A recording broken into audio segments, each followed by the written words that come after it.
Hello, everyone. I'd like to welcome you to the HBI Virtual Workforce Roundtable. I'd like to start our session out today by setting the stage of why we're all together. Having access to housing that families can afford is a common goal for all Americans, and one of the critical challenges and opportunities to deliver attainable housing in all markets is having the right labor force in place to build homes that people can afford to buy or rent. The current construction labor force is aging out, and there is a very limited influx of new people taking their place or new talent coming into our industry.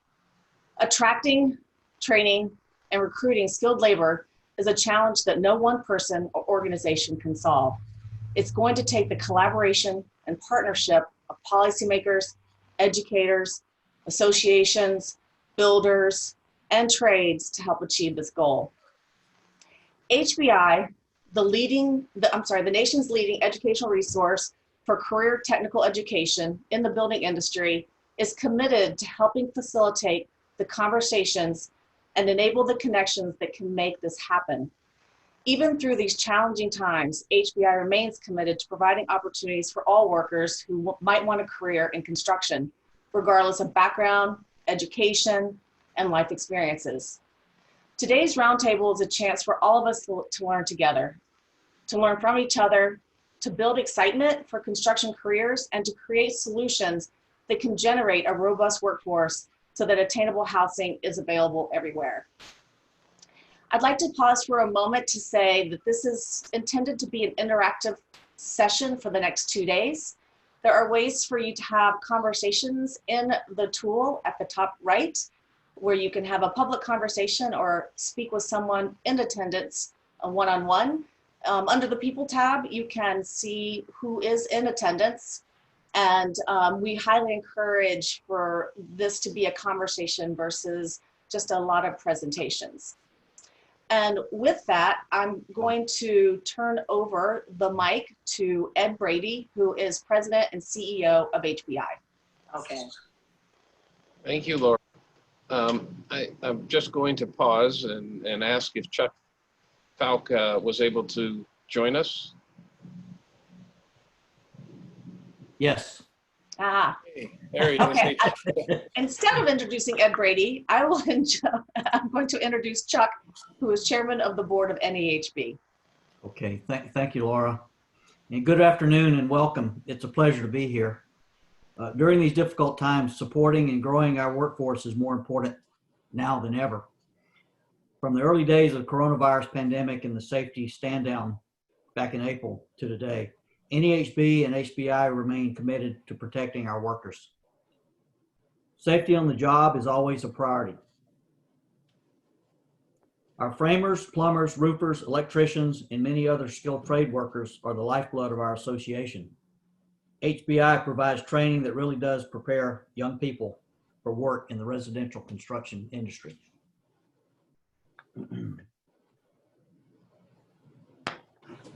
From the details of the trade to the life skills that can make such a difference, HBI prepares individuals for the job and for life. This month of October, we're promoting the benefits of skilled trades with Careers of Construction Month. Without HBI, there would not be nearly enough to celebrate. I'm looking forward to hearing the outcomes and the discussions over the next few days, and I believe this will help inform in the coming months and years as we seek to build the next generation of home builders. And I can say that it's been very rewarding to be a part of oversight as a senior officer with HBI and the wonderful people that serve and work for HBI, and visiting around the country and looking at the efforts that HBI does and the rewards of seeing the successes is unlimited. And as a senior officer, Laura, Ed, I want to thank you for all you're doing, and thank you for having me here today for your roundtable. Thank you, Chuck, and thank you, Laura. As you can tell, I would just quickly introduce and thank Chuck and Laura for their leadership. Challenging times for all of us, and especially Chuck and Laura as chairman of your associations and the Institute at HBI. Appreciate your leadership and your stewardship of both organizations in order to get us to a sustainable platform. So I very much appreciate you two introducing our roundtable and welcoming people to the roundtable. Behind every good chairman is a good CEO, not to be self-serving.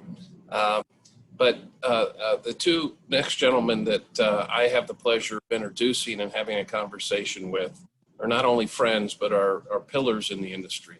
And I want to introduce, I believe, Steve. I know Steve Sandher is on. Steve is the CEO of AGC.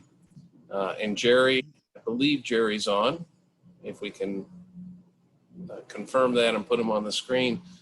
Jerry Howard is the CEO of National Association of Home Builders. He's not on yet. So Steve, you and I are going to be getting on. Okay. All right. I very much appreciate, Steve, not only your friendship, but your involvement and collaboration with HBI, with the industry, with NCCER, with those that are training in the industry, to make sure that your members have a skilled workforce for the future, and it's sustainable as we bring people into the industry. So I appreciate that partnership and that friendship.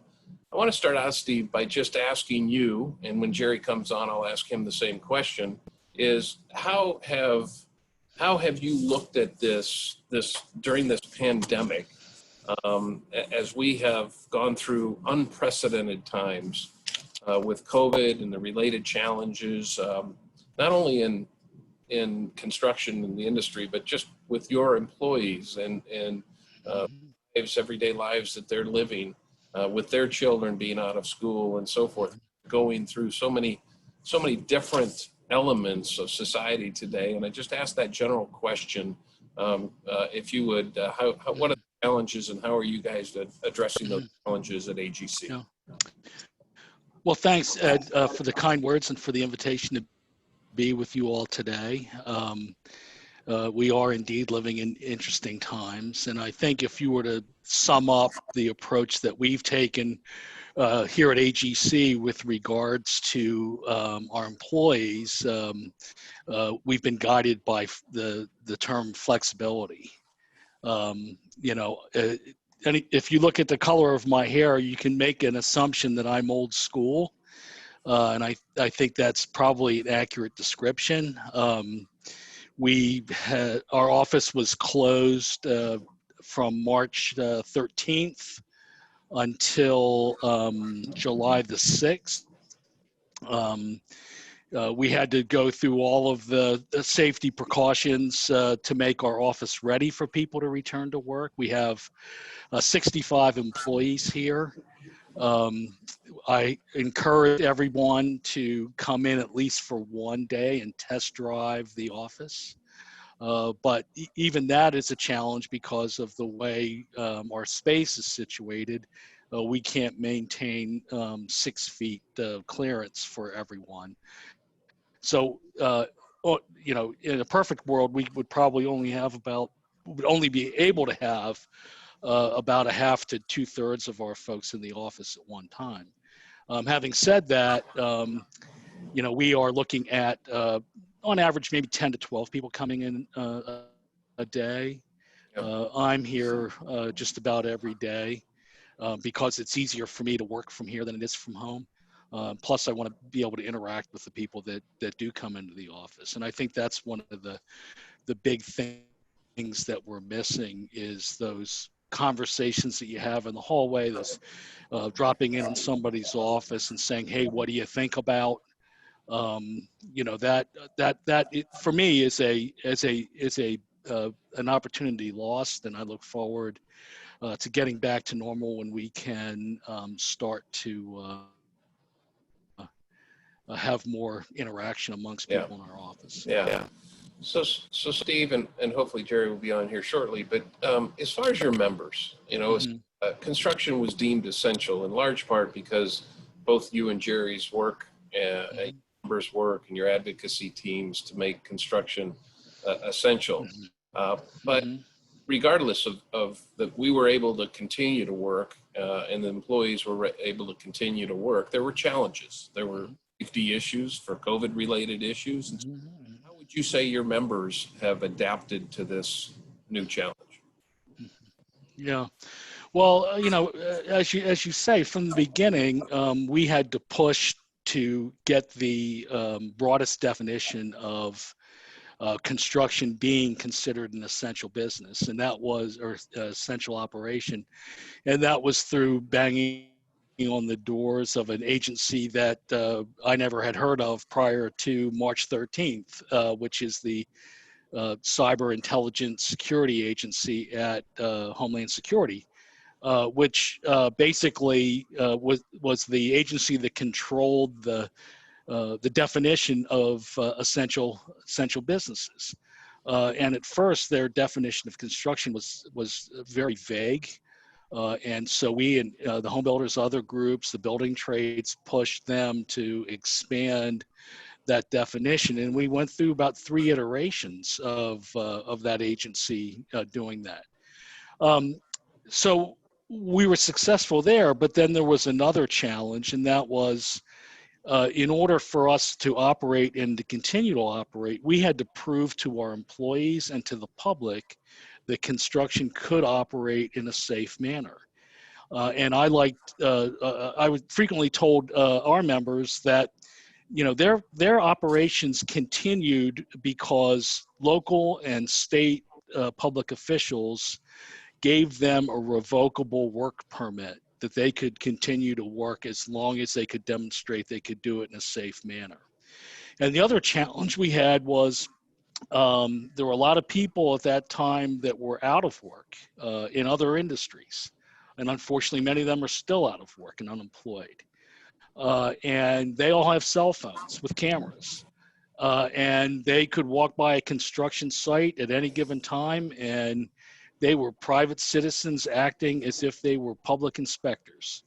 And so we had to really step up our game. Our members had to step up our game. The industry had to step up our game to demonstrate that that construction should be permitted to continue to work.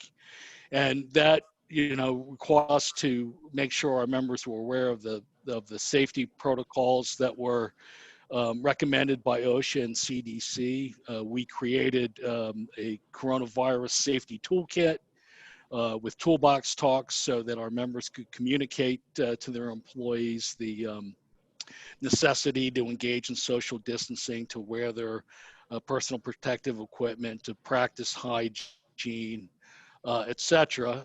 We had a national safety stand down day during the early days of this to emphasize to the public how serious construction was about maintaining safe work practices. I think all of those contributed to most jurisdictions allowing construction to continue. And then the other message was, it will only take one contractor to ruin it for everybody else. So they were all operating in the honor system here. Yeah.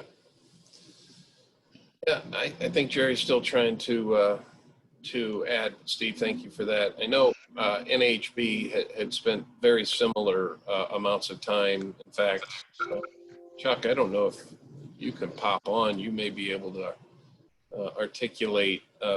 There's Jerry. There's Jerry. Hey, Jerry. Hey, Jerry. You're muted, Jerry. Hello, everyone. Hey, Jerry.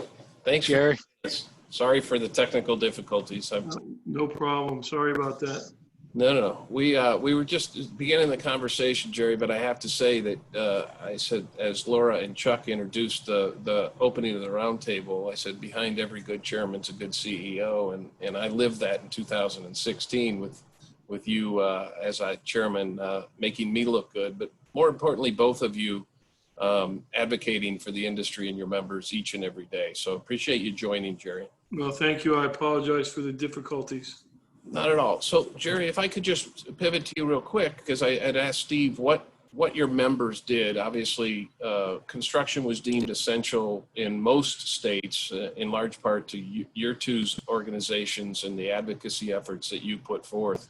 But obviously, we still had challenges as builders and developers and plumbers and electricians. We still had challenges, and NAHB, I know, took some efforts to educate and make sure that it was a safe environment. Can you tell us some of those challenges and what you guys went through? Sure. Well, the first challenge was trying to work. Once we were able to get the federal government to put us on the list of those industries that should be considered essential, we faced a real challenge in the 50 states going around and trying to get our members activated and get them to be able to convince their governors to be able to make them essential. So that was the first challenge. And in the states where they were reluctant to do so, came the real hurdles that we had to overcome, and that was convincing these state governments and local governments to some extent that construction could be made safe. And to do that, and Steve and his group and we had a stand down for safety day, where we emphasized how well we could make residential construction sites compliant with COVID-19 safety guidelines. And we really needed to make sure that we educated our members. And that also was a challenge in and of itself. Ed, as you know, on our job sites, they're very much multilingual at this point. We had to get our safety information out there in a variety of different languages. So there were political challenges, there were practical challenges, and even linguistic challenges in the end. Yeah, yeah. So I appreciate. Let me ask you both. Rob's going to give it. Rob Dietz, NAHB's chief economist, is going to give us kind of an economic outlook. But on a broader scale, as you're talking to your members each and every day, as I talk to builders, business is good. The new home sales are at record highs, and things are going well. Are you concerned, or as you talk to the members, are you concerned that we're buying business from next year or the year after, or that this pandemic and this low interest rate environment has created a volume of activity, or what do you think the outlook from a long range perspective at a high level, housing and commercial industrial construction looks like? Steve, why don't I start with you? Okay, well, first of all, if you take a look at the construction spending figures that were released this morning, residential is obviously doing a lot better than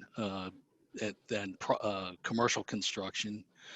Residential spending jumped 3.7%, while private and public residential construction slightly down by 0.1%. So that's obviously a challenge for the non-residential side. We've been surveying our members periodically throughout since beginning of the pandemic, and projects that they had on their books that were scheduled to start later this year or into next year have been postponed or canceled. And that number is up, was 60% in August, but only 32% of our members reported that in June. So, obviously, no matter what type of construction you perform, your backlog is your indicator of what your future is going to look like, and we're seeing backlog shrink in the non-residential sector, and that is a big alarm bell for all of us. Turn it over to Jerry. And Jerry, if you'd answer the same question, but because of the heat, the level of activity on the residential, specific to the labor and cycle times, and the challenge with the skill, finding good contractors, good carpenters, if you will. Well, it was a challenge before the COVID recession, Ed, as you know, finding labor and getting materials delivered in a timely manner has been really what's held us back from a complete recovery from the Great Recession. However, the phenomena of housing demand as a result of the Great Recession, I think hopefully it will be a sign to some of the people who have been displaced from their careers that coming into the construction sector not only pays as well or better than some of the careers that they had been pursuing, but it is much more stable. That there are jobs there that are going to get you through recessionary times, through unforeseen calamities, and it's something to look into. I think that the recession can be a silver lining for us in terms of job creation. Now, having said that, the question about whether or not we're pulling demand forward at this time, I think there's some of that, and I think Rob will probably get into it. But more what I'm seeing, Ed, and what I'm hearing is that this is still some of the pent-up demand from the Great Recession. We were never really operating on all cylinders prior to the COVID recession. We were about 66, maybe 70% recovered. We were 1 million housing units short. Now you have people wanting to get out of the cities for reasons ranging from they want more space in case there's a quarantine again, to that they want to get away from the violence in urban America. And that demand is going very, very far out into our country. I talk to builders and they tell me they're getting demand in places like Vermont and New Hampshire from people who live in New York City, and in Montana and Idaho from people who live in California. So I think this is a whole different kind of demand, and I don't think it's something that foreshadows a potential housing recession a year or 2 years down the road. Right, leads me into my next question, and that is, as somebody that trains, an organization that trains 10 to 12,000 skilled workforce laborers in the industry a year, I often get the question about, will technology take the place of human resources, and will technology alleviate this skill gap? Are you experiencing in both of your industries, commercial and residential, are you experiencing where technology is taking the place, or to my belief, the human element, the hands-on, is still going to be the majority of how we build America? You've seen in your organizations. Jerry, go ahead. You want me to go? Go ahead, Jerry. I think particularly at the high end of the housing market, it's always going to be built by human hands. People who are paying top dollar want fine craftsmanship, and I don't know that technology can do that. I do believe that there is a role for technology, but I think that technology has to be driven and overseen by human hands. So in some areas of housing, I think you'll get maybe more technologically involved, but still there will be plenty of jobs and much training necessary, even if we go in that route. I don't think it's an issue that will use less people. Maybe they'll be doing different things. Steve? I would align myself with what Jerry just said, but there's I think some other factors involved as well. There's not a lot of union construction in the residential side, but there obviously is in the commercial side and the public works side. And, this issue has already started to come up in collective bargaining. For the most part right now, it's limited to the use of drones.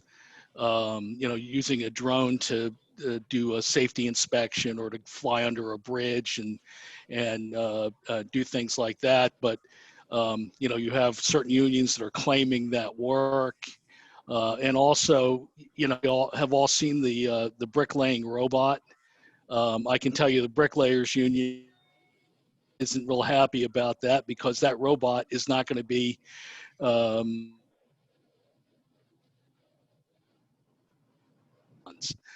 so we're going to see a lot of pushback on the union side from those increased use of technologies. The open shop side, not so much, but I agree with Jerry that there is a human element to building things, and it's kind of hard to replicate that with a robot or artificial intelligence. The one other thing I would add to what Jerry said is that, I think the other case we as attracting people to the workforce is, these jobs can't be offshored. You can't build a school in China and move it over to the United States. Yet you can't, but for the most part, you can't offshore these jobs. Yeah. By the way, Steve and I have agreed already more in 10 minutes than President Trump and Vice President Biden did in 3 hours. Well, and you're not interrupting. And you haven't called me a clown. You're not interrupting each other, and this is a show of civility that will, and I appreciate that as moderator. Chris Wallace had a difficult time with those two. Yes, he did. So as we get into a little policy during the roundtable this week, important legislation is moving forward. National Apprenticeship Act last week was moved to the floor, marked up. Both of your organizations opposed it as written for specific reasons. And HBI is not an advocacy organization, but we opposed it as well because we really felt like the way it was written, it would limit the opportunities for pre-apprenticeships and youth activities and getting more people into the industry. Obviously that fell, all of our voices fell on deaf ears of the majority in the House, and we'll see where that goes with the legislation on the House floor. But it does concern me from an organization that if it passes the House, what happens in the Senate? If there's a new administration, what happens and the Senate turns over? How concerned and what kind of work are your organizations doing, obviously in support of your members, to make sure that there is free-flowing availability and I would like to say endless, but ample opportunities for young people to get into the trades, which I think, frankly, the National Apprenticeship Act limits somewhat. So, Jerry, if you want to start, because we worked with you and your team very closely on that piece of legislation, we'll continue to do so, but maybe get your input on that. Look, our members and the residential construction sector as a whole have seen the success, the overwhelming success of HBI's pre-apprenticeship programs. And we are incredibly supportive of those programs. And we believe that the Apprenticeship Act, as it's currently written, doesn't in any way advance those programs. And in fact, in many ways, it is a restriction on those programs. And so that's why we opposed it on the House side, and why we're working on the Senate side to make sure that non-union pre-apprenticeship programs are as readily available as the union programs. We even talked to the union people and say, let's just get these people trained. If the people want to join the union, let them join a union. If they don't want to join a union, they don't join the union. But the fact is, let's get them trained. Unfortunately, we haven't gotten that level of cooperation between the two groups yet. So we're pushing it one way. Obviously, they had a prevailing position in the House side, and we'll see what happens if it gets to the Senate floor before the end of this year. You asked what happens if the election brings about a change in the composition of the Senate and the administration. I think the unions will have a significant upper hand in that case. Vice President Biden has been long known as a strong advocate of the unions, and I think that we'll have to be prepared to play serious defense. It's nothing that Steve and I haven't dealt with in our careers in the past. You just simply shift your strategies and move forward. We'll have to wait and see I'd like to tell you we'll see on November 3rd, but I think it's probably going to take a lot longer than that before we know. Fortunately. And Steve, your view? Yeah. We have the same position on the National Apprenticeship Act. although I would add to this, to Jerry's point about talking with the building trades about, hey, you should be supportive of all pre-apprenticeship programs because they will funnel young people into the industry and a lot of them into union apprenticeship programs. The point I always make is somebody has to want to be a carpenter before they can become a union carpenter. They don't grow up saying, I want to be a union carpenter. They say, I want to be a carpenter. But as far as this legislation and its restrictions on open shop or non-union apprenticeship linkages, it's a preview of coming attractions if the Democrats take over the Senate, keep the House and the White House. We're already seeing language in legislation, particularly the infrastructure bill that the Democrats put together earlier this summer, of having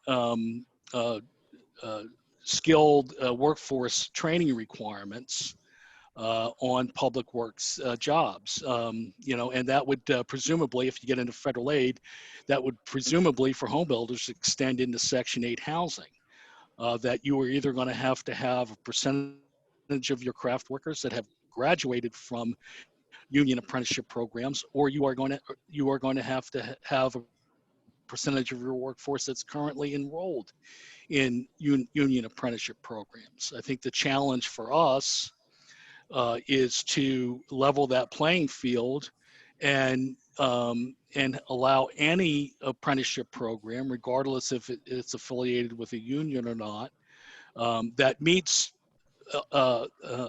achievable standards that are objectively applied, to allow those training programs to be eligible under those programs, because there's not enough capacity in the union apprenticeship programs that would meet the demand of the requirement that all federal and federal aid construction projects would have to meet that apprenticeship requirement.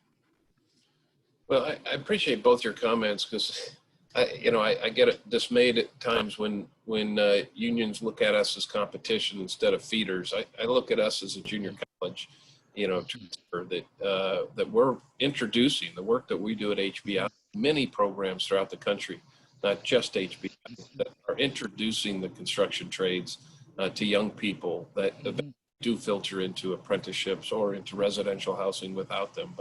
But as you both have said, introducing them, training as many as we can, is really important, and it's going to get worse if something like this passes. And so we appreciate your support, obviously, and your advocacy on behalf of the industry. I want to pivot for a second. We got about 10, maybe more minutes, but a part of our program not only is COVID related, the roundtable here, but with the social unrest and the social injustices that have gone through our country over the last 6 months, and are still top of mind as you see not only peaceful protests, but violent protests. And as an industry, I see this as an opportunity. As an industry, we have 9% of our workforce is women, a low percentage of workforce is minority. At HBI, we train in at-risk programs, we train in community programs, we train in prisons and juvenile justice programs. And I think there's a huge opportunity not only for minority-owned businesses, but minority employees and some of the displaced workers, because, Jerry, as you said, because of COVID, there's an opportunity there. We need to continue to advocate for that, and would ask what your two organizations, how you look at that, and you could get into immigration if you choose to, but how you look at diversifying our industry as your two organizations move forward. Steve, why don't I start with you this time? Okay. Well, first of all, I would state that we see diversity occurring in many instances organically. And by that, I'm speaking more about salaried professionals than craft workers. We have over 100 university chapters across the country. And typically when I'm out on the road visiting chapters, there are students from the local college or university at those events, and their demographics are a lot different than the people that they are likely to get jobs from when they graduate from college, and that's a welcoming sight. And it's across the board. It's more women, it's more African Americans, more Hispanics, more Asians, more folks in the Middle East, and I think that is a positive development. Beyond that, we have about 3 or 4 years ago, we created a diversity and inclusion forum, and that's a good opportunity for folks that represent, and our objective is to get them to become more involved and take leadership positions within the organization, and that way they are ambassadors to their respective communities on communicating the opportunities that exist in the construction industry. And then finally, we created, or actually our Washington State chapter created a program called Culture of Care that is a program that is designed to demonstrate to employees at construction projects that everyone is welcome, everybody contributes, and everybody is a valued member of the team. And it's designed to make sure that all of the employees at a project recognize that they need discrimination, whatever, against somebody just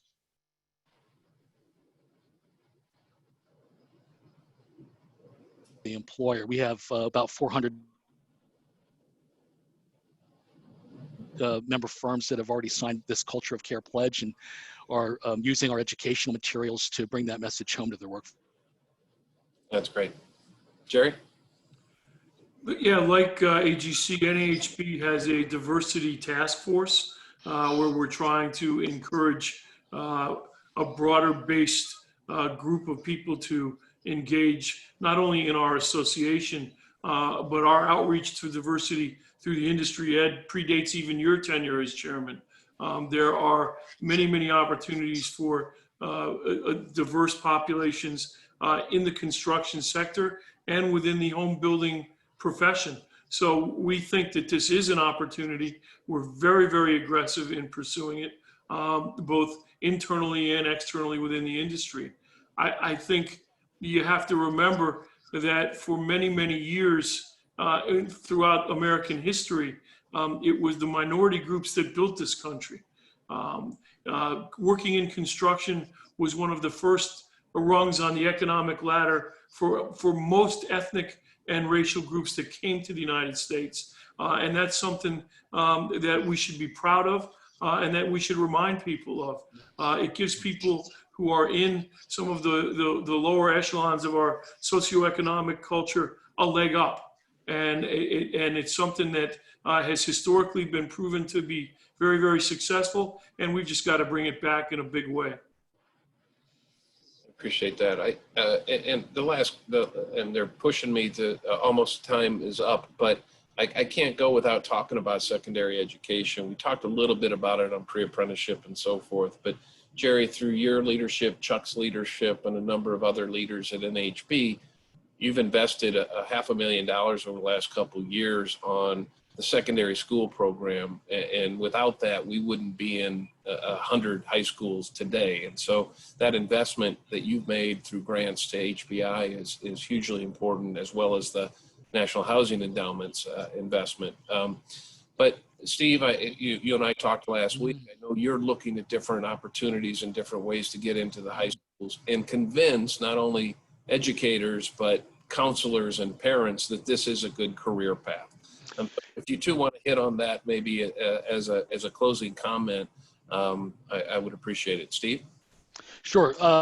Let's go back to this theme that we started out at the beginning of this conversation about construction being essential. And we're taking a look at designing a program, digital ad campaign, a social media campaign of demonstrating to young people the career opportunities that exist in the construction industry. how we continue to work while many industries were not able to. The sense of pride you get from building things rather than like many of us sitting behind a desk and looking at a computer screen all day. And just delivering that message that construction provides great opportunities for anybody who wants to make the investment of their time and their efforts. And there are many success stories in this industry of people that start out as craft workers that start their own companies and become very successful as contractors, both in the residential and the commercial construction sectors. Jer? Yeah, I completely agree with Steve on this. I've traveled the country, had gone to some of our high school programs, and had some of these kids come up to me and tell me that they really didn't see much of a future for themselves. They're not academically inclined. They don't enjoy traditional learning, and the opportunities that we provide them are really, I think, not to sound corny or to exaggerate, but saving lives. I think we're getting people on the right path. Our biggest problem, I think, our biggest challenge is the educational system itself. The fact that principals of high schools are not judged on how their students or their graduates fare in life, but judged on whether or not they go to a four-year college just isn't right. And I think that Steve's point that these kids can come in, they can start out as carpenters or HVAC technicians and ultimately set their own schedules, own their own businesses, and have a sense of pride in themselves that sometimes they haven't been able to get in a traditional academic setting. I think that's more important than anything else we can do. Well said, and very much appreciate you two and the advocacy, your members, and what you're doing for the industry, taking time out of your busy weeks. If in fact we were in person, I would ask for a hand of applause for you two today, but just you can hear it in your minds, I'm sure, the applause that you both have experienced right now. So thank you very much. Appreciate your participation and all the hard work and your membership's work on behalf of the industry. Thanks, Jerry. Thank you. Sorry for the delay. Good to be with you. Thank you. Not at all. Thank you. So as you can, I think, agree with me, what a great way to kick off the roundtable with two of the leading CEOs in the industry and advocates for the industry, understanding some of the challenges and some of, frankly, the opportunities that are going on. One of my favorite parts of many of these meetings is to hear from the expert, Rob Dietz, Dr. Rob Dietz. Rob is a friend of mine. He's chief economist at the National Association of Home Builders and has wonderful insight and most of the time prognosticates very, very correctly. So it's an honor to introduce Dr. Rob Dietz to give us an economic update. Rob, thank you for participating. Yeah, thank you, Ed. It's great to join you for the roundtable today. I'm going to walk you through our current economic and housing outlook. So I'm going to go ahead and try to share my screen, make sure you can all see the slides. And I might actually just turn my video off just so we can focus on the slides. And high level in terms of where we are for the economy. We're looking at about a 2-year period of recovery for GDP growth. We do think that housing is leading the economy. We're 16% of GDP when you include residential fixed investment and the flow of services that come off of the housing stock. And as already was mentioned in the discussion with the CEOs, that new home sales is a real point of strength in terms of where the housing market is right now. In fact, new home sales are up 15% on a year-to-date basis in 2020. And we've got a really lean inventory. We need to increase construction. We've only got a 3.3 month supply in August. That's really tight. And it's an indication that we're going to have to build a lot more housing, which of course means we're going to have to expand our labor force and increase training and increase productivity. And I'll walk you through some of the data points that we're watching in that regard. There are risks to the forecast.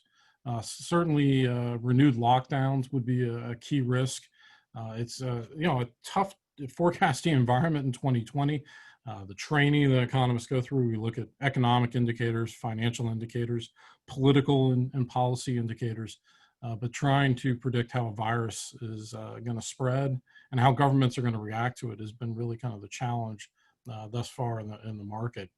And lumber. Lumber is a key constraint. We're also seeing other building materials in terms of availability and costs go up. It's a sign of the strength that we have in the housing market, but it is a risk factor in terms of slowing down some of the expansion that we've seen. And Jerry Howard mentioned this. I think one of the things that's driving building demand right now is what we've been calling the suburban shift. There really is a change in where people are using real estate, how they're using real estate. When those kinds of changes occur, it's generally good for construction. I'm going to give you some data that I think really illustrates where the housing market is in terms of that shift. So let's start off with overall GDP growth, just as a kind of a foundation on which our forecast is built. As we all know, the second quarter was the worst performing quarter since World War II, down more than 30% in terms of the growth rate. The third quarter, I'm a little more conservative than a lot of economists. We're looking at probably about a 20% growth rate in the third quarter, according to the slide. Goldman Sachs and other forecasting firms have it as high as 30% growth. So we've taken a deliberately conservative approach to our forecast. I think in part that's because we're very focused on small business, and small business have had greater challenges during this rebound, during this recovery phase, in terms of getting access to financing, keeping their doors open. And so I think there might be a downside surprise for the third quarter, but even that difference between 20 and 30% really does indicate that third quarter should be a very positive quarter in terms of building the recovery. In terms of surprises, I put it kind of in here in the subheading. I think when we get a vaccine that's mass deployed, you will see an uptick for growth. We'll have to watch when that occurs. Right now, we're assuming that a vaccine will be deployed roughly in, say, June or July of next year. And the reason that's important, particularly for housing, but it matters for construction firm financing as well. When that vaccine is deployed, I think we will see an uptick in interest rates. It won't be a large one, but it'll be just enough to cause home sales to slow up a little bit. So we'll have to watch that. I've got a little bit of an uptick in growth in the middle of 2021 as a result of that expectation of a vaccine. But what you can see here, looking at the 21 and the 2022 growth rates in terms of those annual growth rates, it's going to be until 2022 that we get back to where the economy was in terms of size before we went into this virus-induced downturn. And I'm going to focus a lot on the labor market. Here's some labor market data. I think we've all been watching these week by week. It's the initial jobless claim numbers. If you look back in, say, the end of March, we were averaging 6 to 7 million new jobless claims a week. That's when the unemployment rate clearly went up. Certainly, we had a rate of improvement going into late April and May, in which the number of those initial jobless claims slowed. But I think it's a more challenging perspective. If we look at the August and September data, that rate of improvement has clearly slowed. So we're averaging about, and I think this morning we got about 800,000 new jobless claims for the last week of data. There's still a lot of healing to do in the labor market. This is a labor market with a lot of churn, a labor market that has elevated unemployment rate, even if things are better than they were in April. And that is built kind of into our overall labor market approach. The red line here is the unemployment rate. I think when the data are revised and BLS that provides these data makes some technical corrections, we'll find that the unemployment rate probably peaked around 16% back in the spring. We're currently at about 8.4% unemployment, and we do think it's going to go down from here, but by the end of the year, it's probably going to be fairly close to 8%, maybe a little bit below 8% at the end of the year. So that rate of improvement, you can see it in the red line. It was a very sharp uptick and a pretty sharp coming back down, but that rate of improvement is going to slow, consistent with what we see in the jobless claims. Something else that matters here, at least from a housing perspective, a consumer spending perspective, duration matters. Economic research indicates that when unemployment lasts 6 months or longer, it really does affect things like buying a car, buying a house. So from a policy perspective, to the extent that we can keep these spells of unemployment to less than 2 quarters, that really does help the prospect for a more rapid recovery, a V-shaped recovery, rather than something that's U. And something that, obviously we've been talking about the skilled labor shortage within the construction industry. The red line here is the unemployment rate from the prior slide. The blue line is the job openings rate. And this is for the overall economy. I'm going to show you what it looks like in the construction sector later in the deck. But for the overall economy, if you've heard commentary from businesses saying, despite the high jobless claims, I'm having trouble recruiting workers or getting workers or skilled workers, this shows up very clearly in this job openings data. And take a look at that blue line. It's the monthly job openings rate for the overall economy. It goes down as we go into the recession, and it came right back up. And it really didn't go down all that much. There's a much bigger change in the unemployment rate. So there are still a lot of open, unfilled jobs in the economy. Yes, it's a tougher environment if you've lost a job. But I think this might be an indication of an ongoing skills mismatch. And of course, it's one of the reasons that the training done by HBI and other kinds of similar efforts are so important in terms of trying to solve that skills mismatch, because you've got a combination of high unemployment and a high level of open jobs. You really need to kind of fix that matching problem to connect people. In terms of the regional trends, the labor market, in terms of the US as a whole, we're down just about 7% in terms of a year-over-year change in employment. And no big surprise, the Northeast was hit harder by the virus. So they're down 10% year over year. The South doing the best, relatively smaller impact from the virus, down about half that rate at 5% of jobs. And the Midwest and the West kind of in the middle. The West is a more complicated story because the mountain states are in general better economic shape than the Pacific states, which have had similar effects as the Northeast. In terms of looking forward for home buying demand and the availability of financing for businesses, I think the good news is that for interest rates, the Federal Reserve has committed us to lower for longer. That is that we should have relatively low interest rates at least through 2023. The Fed, through reducing the Fed funds rate, which is the interest rate that they control, effectively to zero, and then using forward-looking guidance to basically saying they're going to keep it there for quite a long time. And if you look at the Great Recession, it was there for 7 years. And I think in our forecast, we've got the Fed funds rate not increasing until at least 2023. That doesn't mean that we won't see increases in interest rates over the next 2 years. So if you look at that blue line, it's the 10-year Treasury. I do think it is going to increase. And as I mentioned earlier, with respect to the vaccine, it's likely to take a bit of a jump when we really get evidence that we're going to get a mass deployed vaccine, because that would increase growth expectations. And anytime you get increased growth expectations, you get a jump in the 10-year Treasury rate. It's not necessarily going to translate one for one, that growth in the 10-year Treasury rate, into growth in the 30-year fixed rate mortgage, which is the red line. We think the mortgage interest rates are going to remain well below 4% for at least the next 2 years. And that's a bullish indicator for both home buying and home construction. And in terms of the demographics, it's really important to kind of keep in mind that we have really strong demographic potential as we moved into the downturn in 2020. The red bars are the growth in the number of renters by essentially going back to 2020. This is quarterly data. From 2010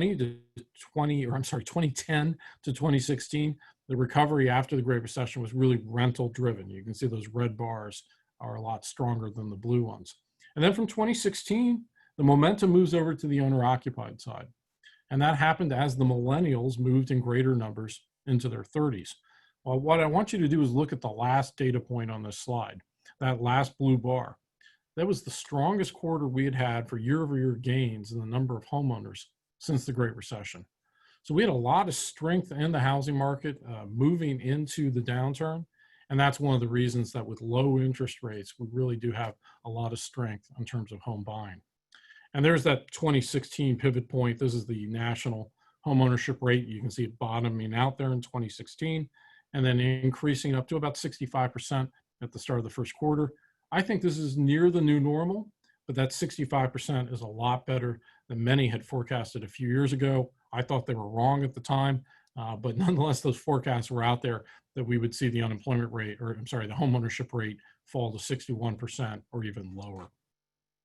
And by the way, a footnote to this is kind of interesting. This is something my team put together. And we talk about the homeownership rate being near 65%. One of the things we did was look at what's called panel data, looking at people's lifetimes and asking how many people actually become a homeowner during their lifetime. And using this research, and this was looking mostly at younger baby boomers, we found that about 91% of people had experienced some significant period of time where they were a homeowner. So when we're talking about the benefits of housing, the benefits of homeownership, the importance of real estate development, I think it's important to point out that there is a time when people rent and there's a time when people own, and those benefits that come from homeownership are actually broadly collected given the large number of people who do spend a period of time as a homeowner. And the demographic tailwinds really are in the favor, particularly in the residential construction side. Every economist has some version of a slide like this. This is a population profile of the United States. The line moving through the slide is essentially a count of people by age. Age is listed at the bottom of the slide, and we've divided it up into generational boxes. So Gen X is in the middle. Gen X is the majority of new construction home buyers. We've got the millennials. You can see that little hill there in terms of the box of the millennials. That's why we talk about the millennials all the time. There's a huge number of them.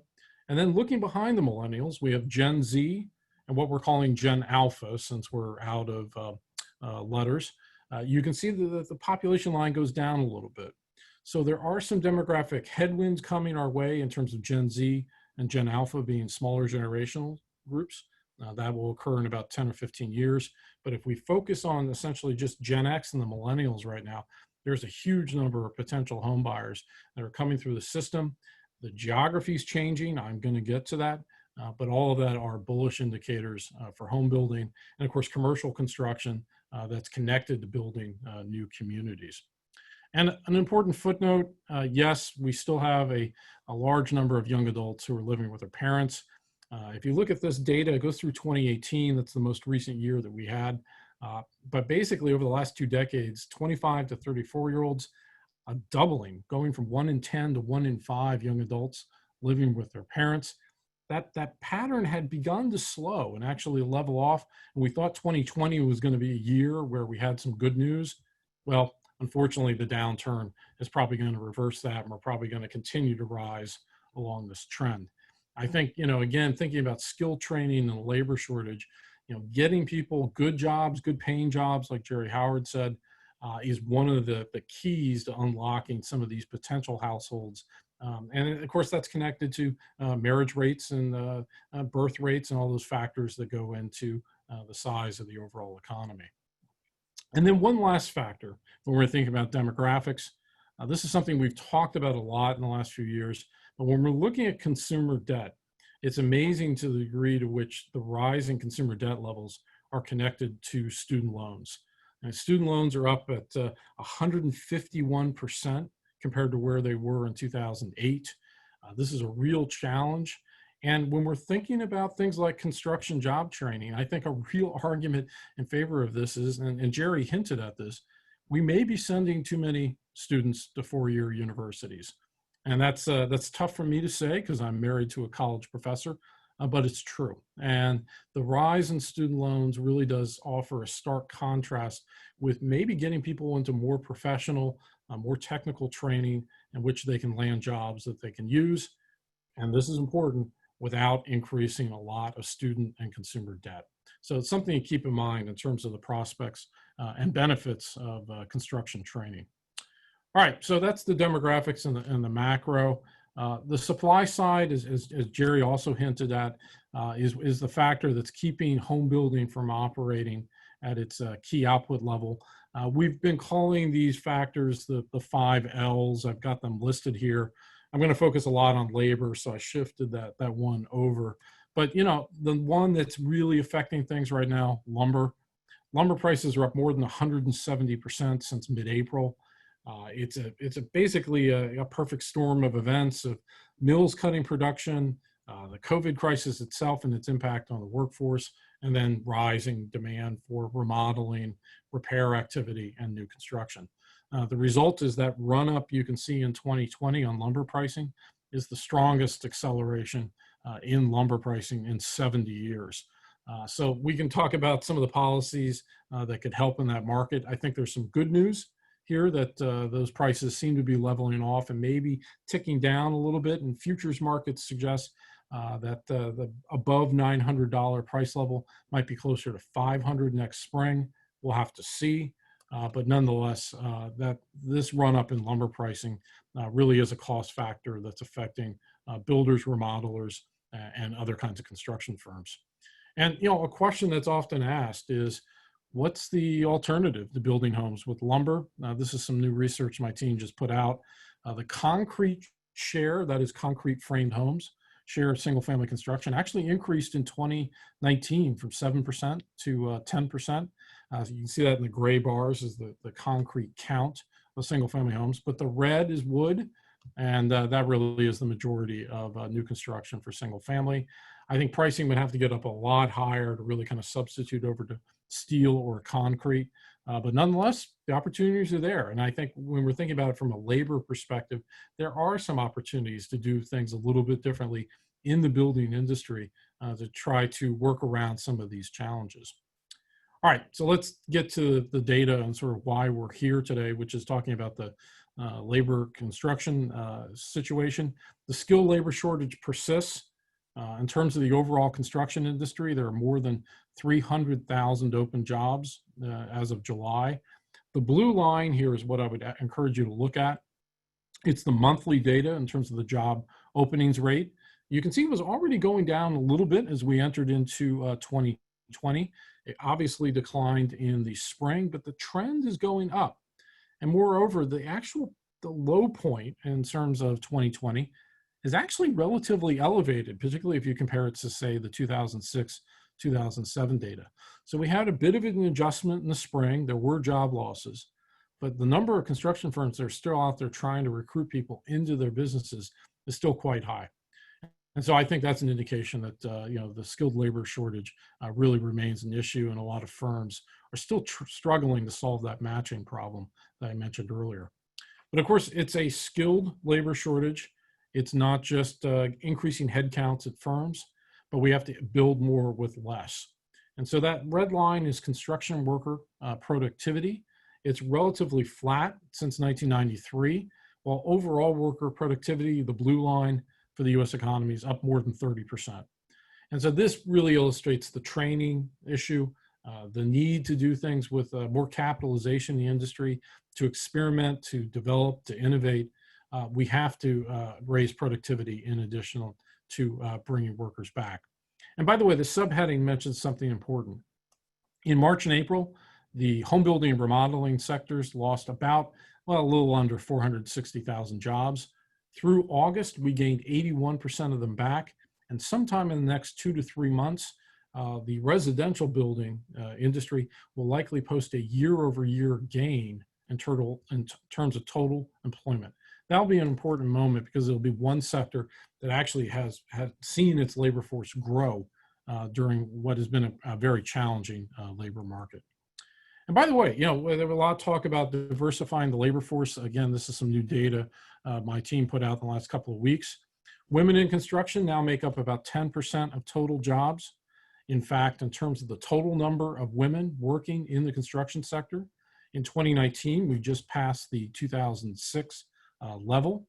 But if we zoom in a little bit and look at actual construction occupation jobs, which is the top bar here, women only make up 3% of that total. So things like sales and office occupations, where women make up the majority of workers in the construction industry, it's those construction occupation positions that still we can do improvement there. We can recruit more people, particularly bringing women into the industry would be a good way of adding to the labor force. And I mentioned talking about increasing productivity by maybe changing framing methods. What about offsite construction? This is often cited as a way to increase worker productivity within construction. Well, I put growing question mark because from 2018 to 2019, the modular panelized share of home building actually went down. It went from 4% to 3%. And this was a surprise because we thought it was actually increasing. And it's not even just that it's a small share, it's only 3% now. But back in the late 90s, modular and panelized was 7% of single family home building. So I think there's some potential for productivity gains in terms of increasing the share of modular and panelized. I don't think it's ever going to be, as high as 20%. But the fact that it struggles to gain market share is a concern because there's a lot of discussion about this kind of construction, but it never really seems to take off. And it could be coming. And the virus recession, like a lot of other business trends, may accelerate that. But we've got some research coming from an academic team later this year that hopefully will shed some additional light on that particular submarket. And then on the labor side, I just want to kind of wrap up before looking at our forecasts. This is something I include because my wife's an economic historian, and she says that I study everything after the Great Depression. She studies everything before. So I wanted to show that I could go deeper into history than that. But this is data going back to the Civil War. And it's the occupational share of employment by sector. And you can see, for example, the red in the middle of this slide. More than half of workers in the US back in the Civil War were working in farming. That's the red. You can see it obviously shrank as that field automated, and it's about 1% today. Well, look at the gray bar in the middle. That's the construction sector. It's relatively stable. In fact, of all the sectors, some are going down, some are coming up. Construction is relatively stable. It's about 10% of the total. And that's really interesting because what it suggests is that our industry is a foundational part of the US economy, and it's relatively stable. And the labor shortage is something we're going to get through. It's going to take a lot of effort. But I think that's really interesting as a kind of a foundation point in terms of where construction plays a role in terms of the overall labor force. All right, so we'll take a look at our forecast, and then I'm happy to take any questions. First, and this was interesting, it came up in the discussion with Ed, which is, what's the difference in terms of where we were in terms of the overall housing market as we entered this downturn? And I think one of the things that's really important to emphasize is that we had a housing deficit as we entered into the recession of 2020. And so what you're looking at here is data going back by decade in terms of the number of single family starts by decade by million of population. So this is a population adjusted measure of single family construction. And in the 1980s, 1990s, and the 2000s, pretty stable, about 41,000 single family homes being built per million population in the US economy. And this isn't a forecast measure, but it's a good way of kind of comparing apples to apples. Well, look at the last decade, the 2010s. It falls in half. And I don't think that's necessarily a, kind of a complete measure. There's a lot of other different factors happening, but it is an important point to suggest that based on our estimates, we're probably about 1 million homes short in terms of overall production. So we had a housing deficit as we went into this downturn, and that's another reason that we have a lot of strength in housing demand with lower interest rates. And that strength is clearly reflected in the NAHB Wells Fargo Housing Market Index. It's a 0 to 100-point scale. Anything above 50 indicates positive conditions. We fell to a level of 30 in the spring, and now we've rebounded up in September to a level of 83. That 83 is the highest measure we've ever had, and it tracks really well with single family construction, and it's an indication that we're going to see gains for single family starts going forward. That said, our forecast is fairly modest and conservative. We think we are going to see gains next year and in 2022, but choppy conditions. And those choppy conditions are caused by the fact that whether it's labor shortages or material cost and availability will limit some of the ability of the industry to expand. Ultimately, we're growing on that post-Great Recession growth trend. We're going to get back to 1.1 million single-family starts, but it is a ways out there. So we're going to see gains. And by the way, you can see in the 2020 total, I do have it down a little bit. I think in our next forecast revision, given the really strong new home sales numbers we had, we're probably going to move to a slight gain for the 2020 total. So, we're basically still moving along with this trend line, with the recession of 2020 being kind of a disruption item that gets us then back to trend as we readjust. And some other trends that I think are important to note, home size has been falling in the last 4 or 5 years. I think that stops. I think home size is going to go up. That means more effort is going to be required for each additional single family home built. But generally speaking, on the consumer side, people are using their homes for more purposes. And so the declines we've had for the last 4 or 5 years are probably going to end here in 2020, and it's going to begin to go up in 2021 and 2022. And the suburban shift, I mentioned this at the beginning. I'm a real believer that this is taking place. There have been articles written in the last few weeks saying this is a myth. I think those articles are dead wrong. They often use a straw man, by the way, to say there's an exodus taking place from big cities. That's not happening, but there definitely is demand that's moving around.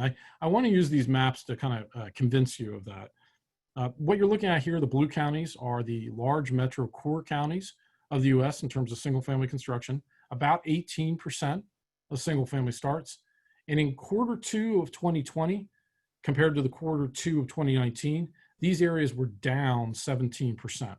This was the worst performing region in terms of single family construction, the close in suburbs. Now, we're going to take a step out to the suburbs of those large metros. About 25% of construction takes place.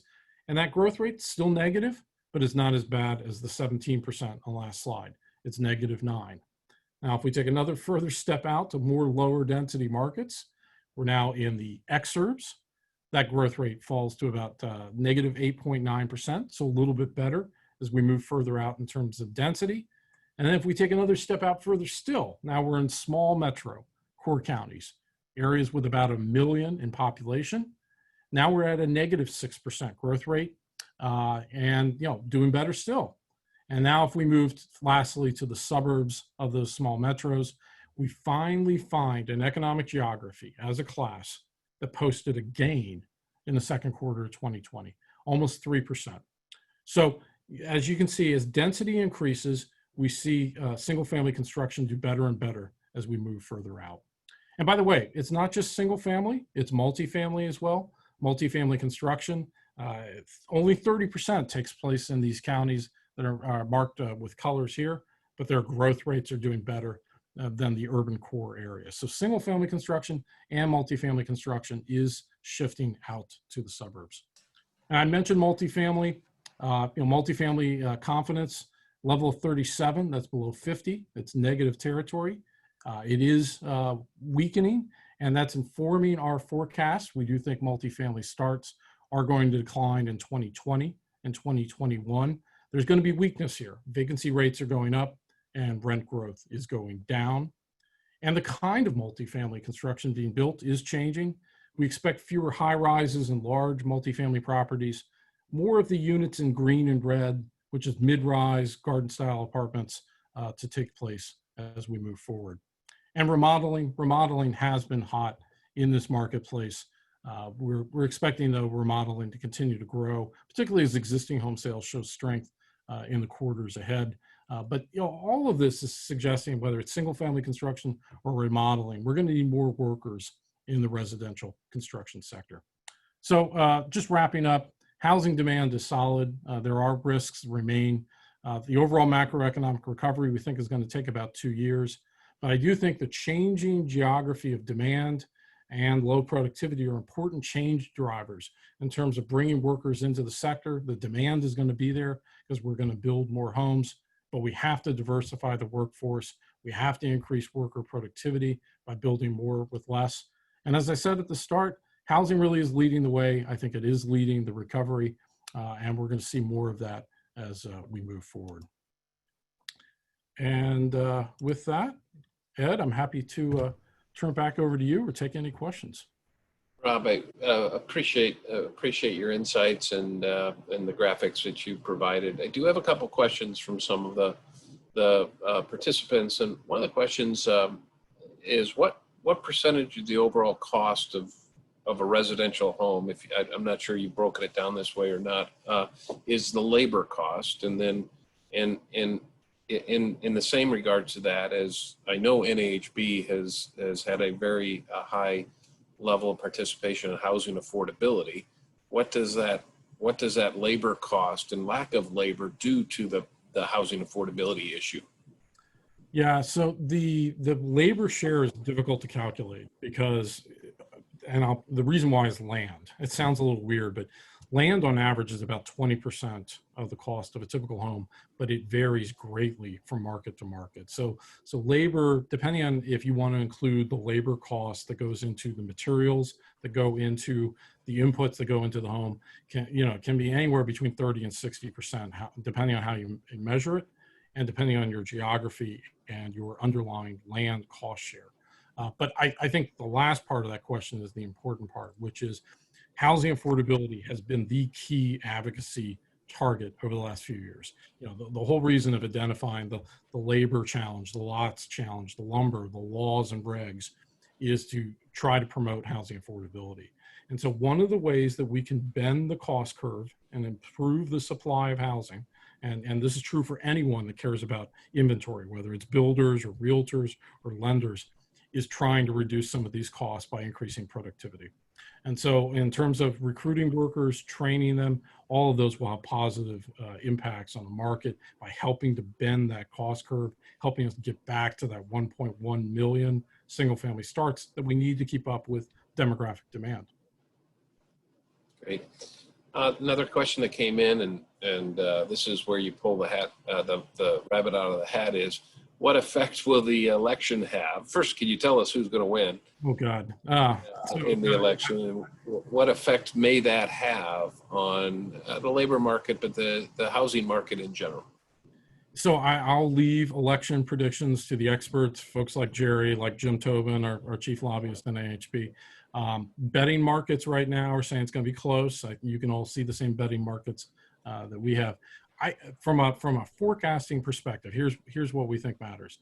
If you see Democrats take greater control, we're going to have greater regulatory challenges. I think independent contractor status is certainly something that could come up in a Democratic administration. From a tax policy perspective, we have to be thinking about things like kind exchange, the business tax rates. All of those could be, some of those that were improved in 2017 could be at risk. Fannie and Freddie is its own category. I think maybe if you had the Democrats in charge, the Fannie and Freddie process would slow down a little bit. But here's the thing to keep in mind.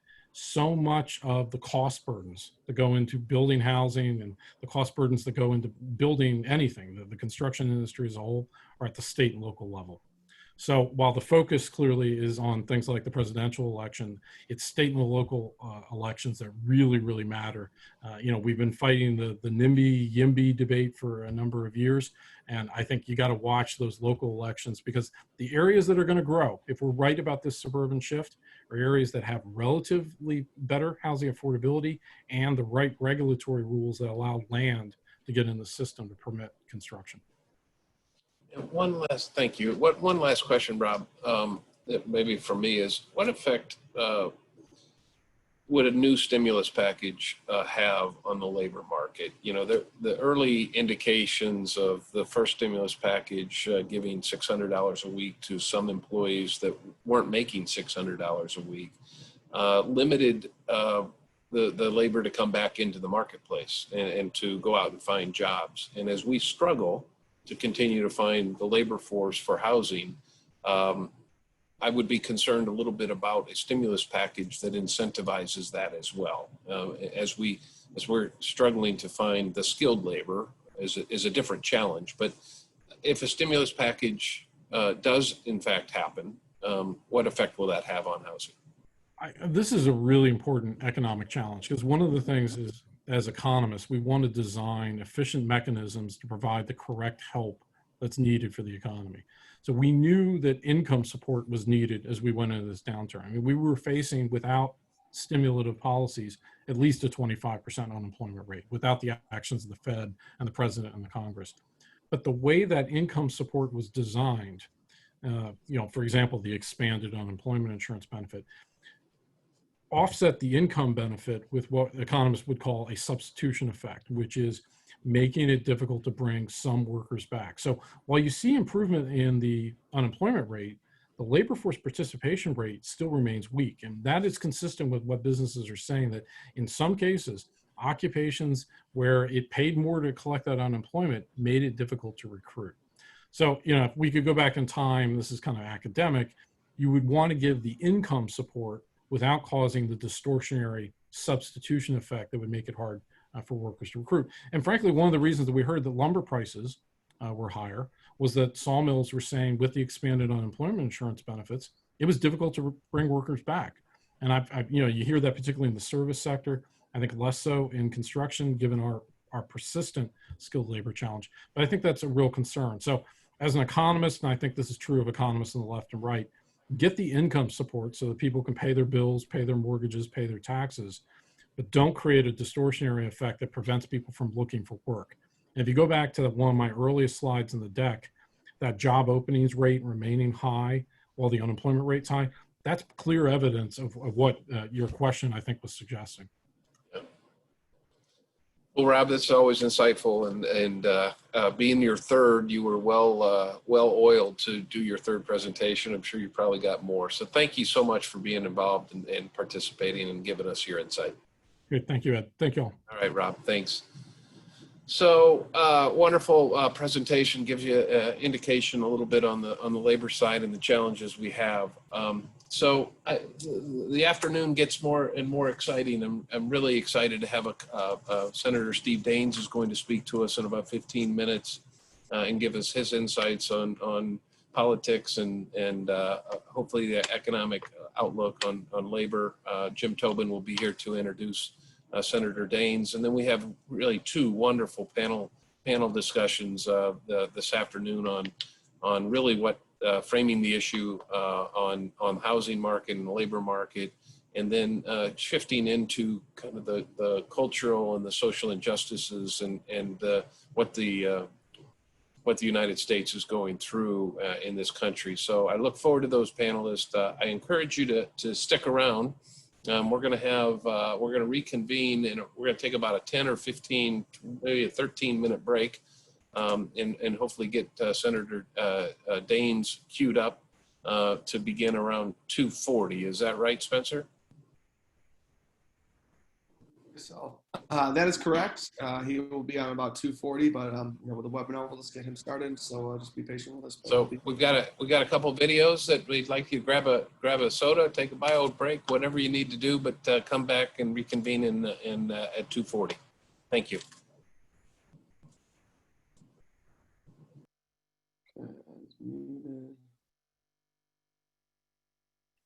I fully expected to serve 20 years in the United States Army.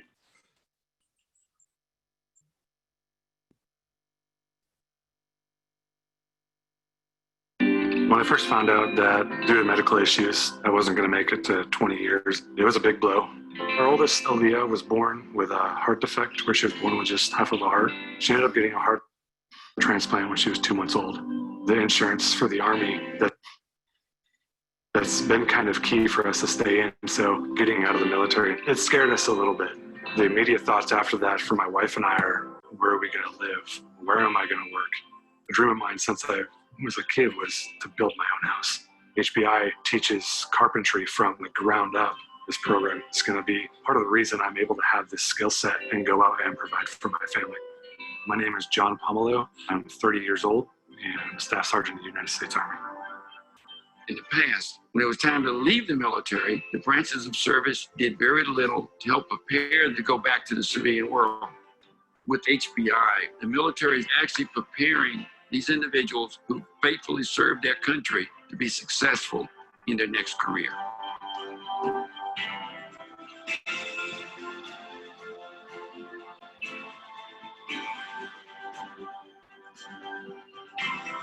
The residential construction industry today is facing major worker shortages.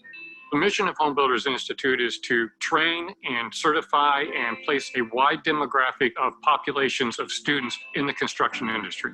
No student in any HBI program pays anything for the training, or in the case of military, they use none of their GI benefits to train with us. Construction offers a similar environment to a soldier coming off active duty because it's mission oriented. We love that about the candidates we get from HBI, so we seek that out. In the middle of the class, we take them out to an active job site, we show them what we do, and then at the end of the program, we make ourselves available to the candidates if they have questions about what it's like to work in the civilian construction environment. They're teaching us basic carpentry. They're also teaching us to read blueprints and draw our own blueprints so we can actually build our own projects.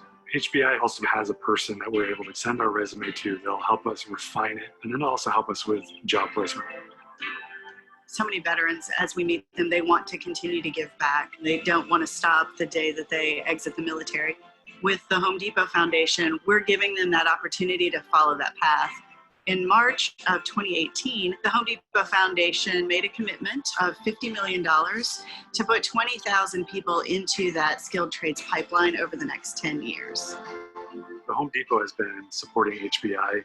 What is meant to me personally is they're investing in me and my family. Being able to get that help is amazing. This HBI program has already given him the skills that he needs to apply for jobs specifically in the construction and carpentry industry, which is something that he loves doing. I definitely think that this program is going to be exactly what he needs to find the job that is fulfilling for him.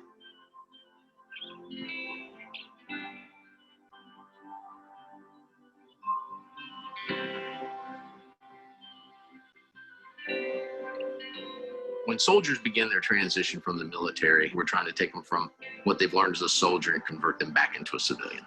Jobs like these are perfect fits. This program capitalizes on work ethic, leadership skills, and it supplies a need that is needed in America. As a veteran, you expect to do the full career, but when things change in life and you have to go to the civilian side, things are different. Transitioning does not have to be scary. It can absolutely be rewarding. If you got somebody that can point you in the right direction with these opportunities, you have a better chance of succeeding. John doesn't complain at all, and he always tries to help the other guys, and that's important on the job site too. You've got to work as a crew, and John's been in the Army long enough, I think he knows that. So he's always helpful to everybody. Hopes for my future are being able to provide for my family any means necessary. Now I got this skill set that I can rely on, and these jobs are everywhere. The joy that I get and the satisfaction I get is talking to the students. You hear the battles that they face, and then you watch them as they move through the training and get placed in a job, and seeing how we really have changed their lives. That's very satisfying.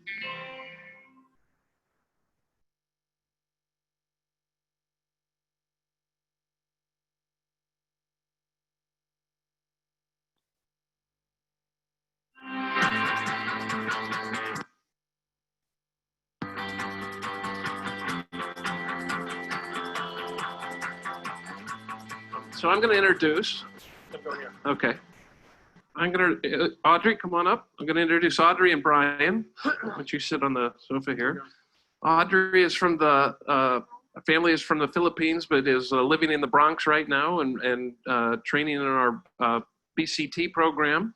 Brian is in Tucson and just went to work for a real estate company that went through our BCT program as well. And I'm going to let them tell them a little bit about their stories. I'll go first. Hi, I'm Audrey Quimpo.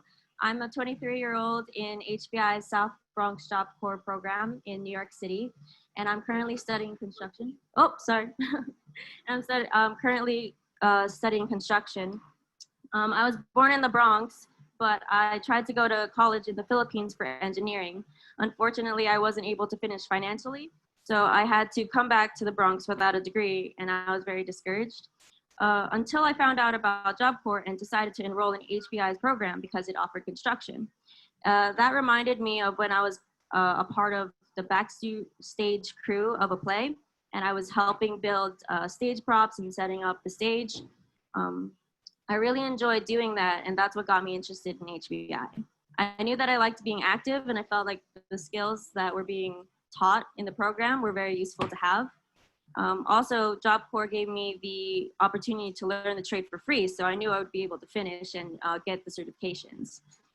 Currently in my HBI program, I'm learning about carpentry, plumbing, electrical, and solar paneling. The experience is great because it's almost all hands-on, and I like to be active and feel productive at school. My instructor is also very supportive of me and really believes in me and my career choice. He wants to help me. He wasn't like the others who looked at the size of me and would say, "What are you doing in that trade? Let this gentleman do that for you. Let him hold this stuff. You can just watch and relax." My instructor knows that I want to be able to do these things myself and that I want to learn to do these things. He sees my determined attitude and explains every little thing to me so that I can feel confident in what I'm doing. Now I actually supervise some of the new classmates who join the trade, and I tell them tips and techniques that I've learned. Joining HBI has made me feel really confident and capable, and I can see the opportunities that HBI will open up for me. I know that I am on the path to success. Thank you. Thank you. Brian, tell us a little bit about yourself. All right. Well, my name is Brian Haynes. As I said before, I'm in Tucson, Arizona. And I'm actually 33 years old. And right now I work for Apex Real Estate in construction maintenance, where I've really learned and grown a lot. After moving to Tucson, the way I was introduced to the program is I was looking for work, and I saw a flyer about the HBI program, but I couldn't join and make that time commitment at the time because, you know, I was working for a HVAC company, and I just didn't have the time commitment. Time ended up passing. I ended up leaving that job because winter came around. Things got really, really slow. They didn't have enough work for me. I ended up working for a job in sales. That lasted for a little while, and because I didn't feel that that was my strong suit, I ended up quitting after saving up a little bit of money. And what do you know? The time of year came around where HBI was being presented again, and I was like, you know what? I'm going to make the leap this time.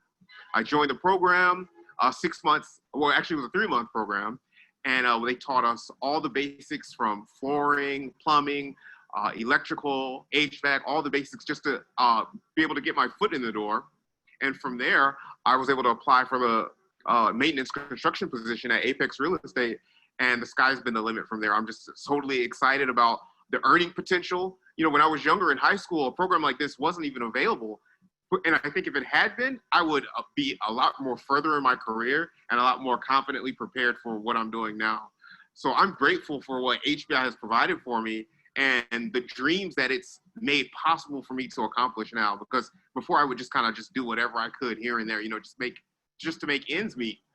But now I'm very satisfied and happy in the career path I've chosen. And maybe you've done counseling like I've done. You know, when I was younger, I used to be a counselor for many young people. And it's really amazing when they actually take your advice and you see their lives change because of the potential that they had in them. And I feel that same satisfaction now in the construction industry because you walk into a home or an apartment, which I do right now, and you gut it and you tear it down and it looks like garbage, right? But then you go in, you put in some new flooring, you put in some new paint, and you really transform the place, and you get to look at that and was like, I was a part of that. So again, I'm just grateful for everything that HBI has done for me. Thank you, Brian. And if these two young people don't motivate you to get involved in the skilled labor training and workforce efforts, I don't know what else will. I want to thank Richard for being with us, and that is always a great partnership.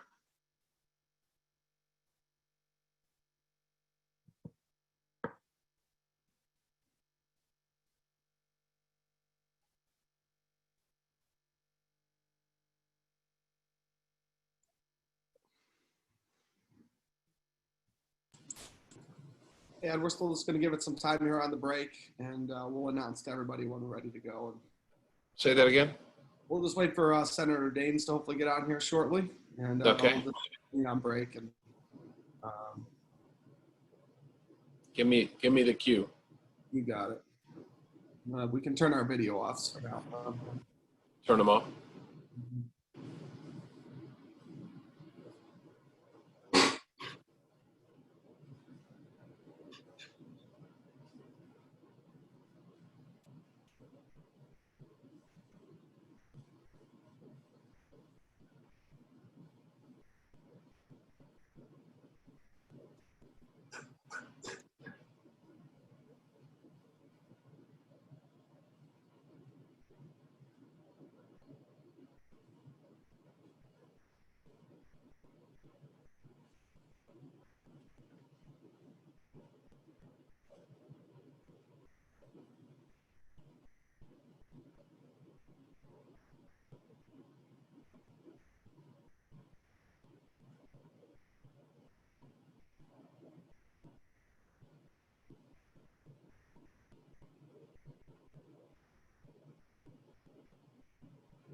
Hey, Senator Daines, you on the call?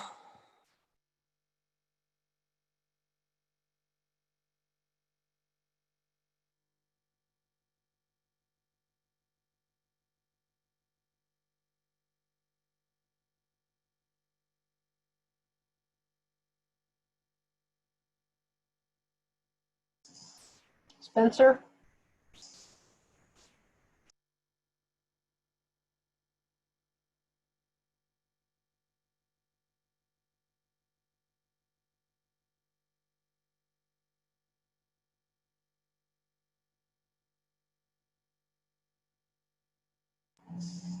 Spencer, can you hear me? I can hear you, Laura. Okay, I just texted Alex to see the status. Okay, will you type that in the chat? Sure. And if Senator Daines, if you're on, if you could just say something, or something, if it's a staff, and we can point you out here.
How we doing?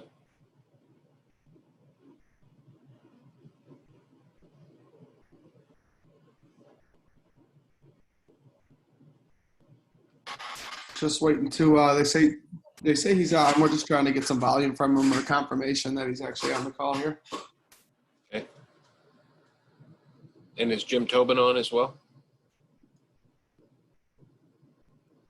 Yeah, it's Jim. Can you hear me?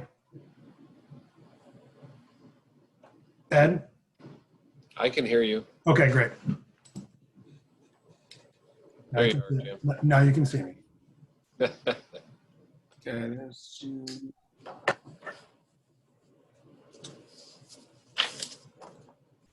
Just waiting on the senator.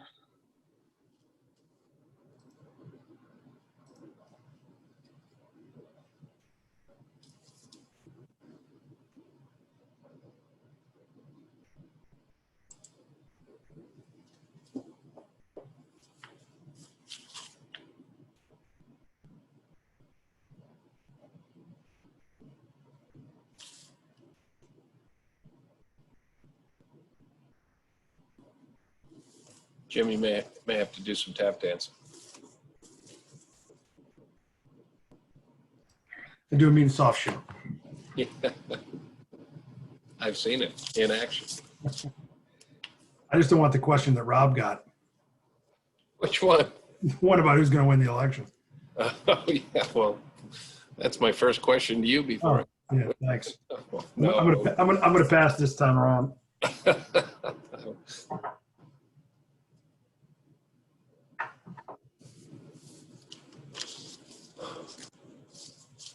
Okay.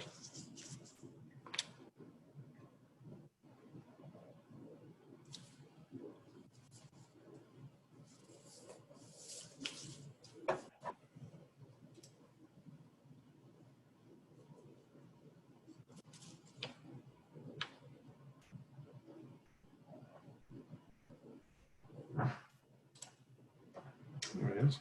Jim, it worked. Hello, Senator. Thank you for joining us. Glad to be with you. Hey, Senator. Ed? Hey, Ed. Hey, how are you, Senator? Thank you for joining us. We really appreciate it. Glad to be with you all, truly. I'm waiting for the cue from Spencer to introduce Jim. All right. You guys can go. You're good to go. Rock and roll. Have fun. All right. Well, welcome back. I want to take this opportunity before I introduce Jim Tobin to just thank some of our sponsors. As you saw in the video during the recess, the Home Depot Foundation is a major contributor to NAHB, Norboard, the largest supplier of sheet goods, and National Association of Home Builders. And without those sponsors and many more that I'll introduce as we go through the roundtable, we would not be able to do what we do at HBI in building careers and changing lives. So with that, it's my pleasure to introduce Chief Lobbyist, Government Affairs at the National Association of Home Builders, my friend Jim Tobin. Thanks, Ed. Appreciate being here with you all today. It's now my pleasure to introduce our next speaker. I want to introduce Senator Steve Daines from the great state of Montana. Steve sits on three very important committees for NHB's policy objectives, and that's the Senate Finance Committee, the Senate Appropriations Committee, and the Energy and Natural Resources Committee.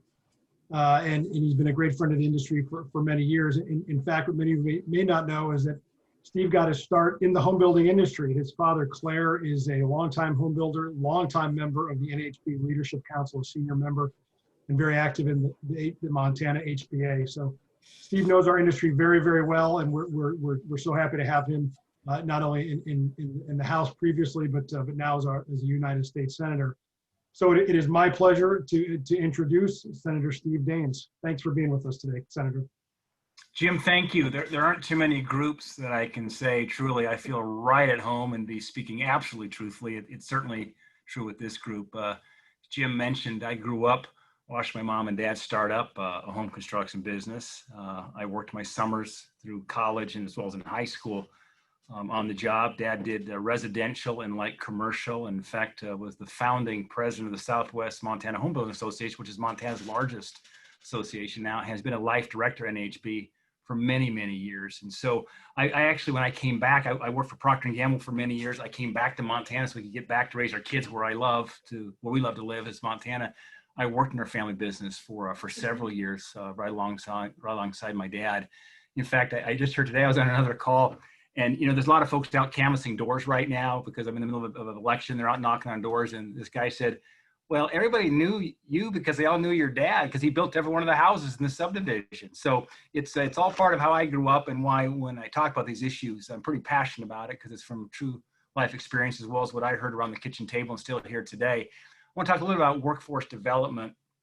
As somebody who has great respect for the trades, I went to college at Montana State and got a chemical engineering degree. I remember as I was going through my engineering days, you think you're pretty smart because you can maybe do a little calculus and chemistry and physics.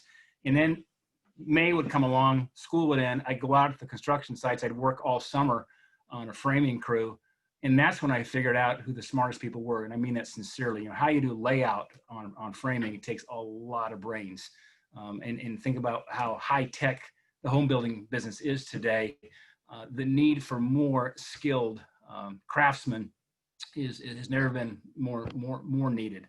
We're in a very hot market where I live in Southwest Montana, and the biggest challenge we have is trying to find people, trying to find your subs to fill the jobs, and just trying to people to work because of the tight labor market. A couple things that I've been doing personally. One is to elevate the trades. If I have an opportunity to be part of, let's say, an apprenticeship graduation, whether it's electrical or if there's something in plumbing or something in construction, I feel like, why is it that a senator, a governor, a congressman, they only come speak at the 4-year graduation ceremonies at the universities, but why aren't we also elevating the trades and recognizing the importance and the dignity of the trades? So I'm not suggesting we need to diminish the importance of a college degree, but let's elevate the importance of a 2-year or a 4-year apprenticeship, because we need, frankly, more of those jobs filled than we do more liberal arts graduates from the universities. So that's something I just personally have taken on as one of my passions, just to elevate the trades. Translate that into policy. I've got a bill that changes the way the 529 savings program works. As you know, that's where parents can set aside dollars for their children's future education. And I want to expand that. So it's not just to go to college, but also for trade schools, for apprenticeship programs, and that the expenses would be fully reimbursed, whether that's union or non-union. I want to make sure that, that we would incentivize young people to consider the trades for a career and not view that again as a second class type of choice. It's a first class choice. And then make sure we got the financial incentives in place there so that the $529 could be used for something involved in the trades, not just going to a four-year college. So that's a bill that I'm getting bipartisan support on. I'd like to see that get passed. Also in the areas of veterans training, my dad's a Marine. Besides being a home builder, he served in the United States Marine Corps, and his military experience prepared him for a career in construction. I worked with a lot of veterans that Dad had on his crews he hired. My wife and I had my dad build a home for us here about 10 years ago. And gosh, I think some of our best craftsmen, some of our masons on that job were just came back from the Middle East, and they were veterans. They're goal-driven individuals. They've got the disciplines. They're trained in critical thinking. They know what it means to get results, and we just have to help them transition to the civilian workforce as part of, I think, almost like our duty to help those veterans who have come back when they have maybe been displaced from the workforce. Now when they come back, make sure we get integrated back in and create incentives to that regard. So anyway, there's just a few thoughts on the issue of workforce development. I know it's really important for many of you. I can tell you from our own personal experience at the moment in the market that I go back and live in every day, we've got a workforce shortage, and we've got to continue to find ways here for the short and long term here to encourage more workforce development. So Jim, that's just a couple thoughts, and be happy to take any questions and comments and go from there. Do you want to, is there anything you want to moderate, Ed? Do you have a question for the Senator? Oh, well, Senator, I very much appreciate your comments. I started very similar to you, working for a father in the home building business. So we have that in common, and your passion and what we do here at HBI. But collaboratively, as this workforce roundtable brings in policymakers and other educators and practitioners, we appreciate what you're doing and how you're being able to articulate that good paying career in the education world. And so we continue to support that.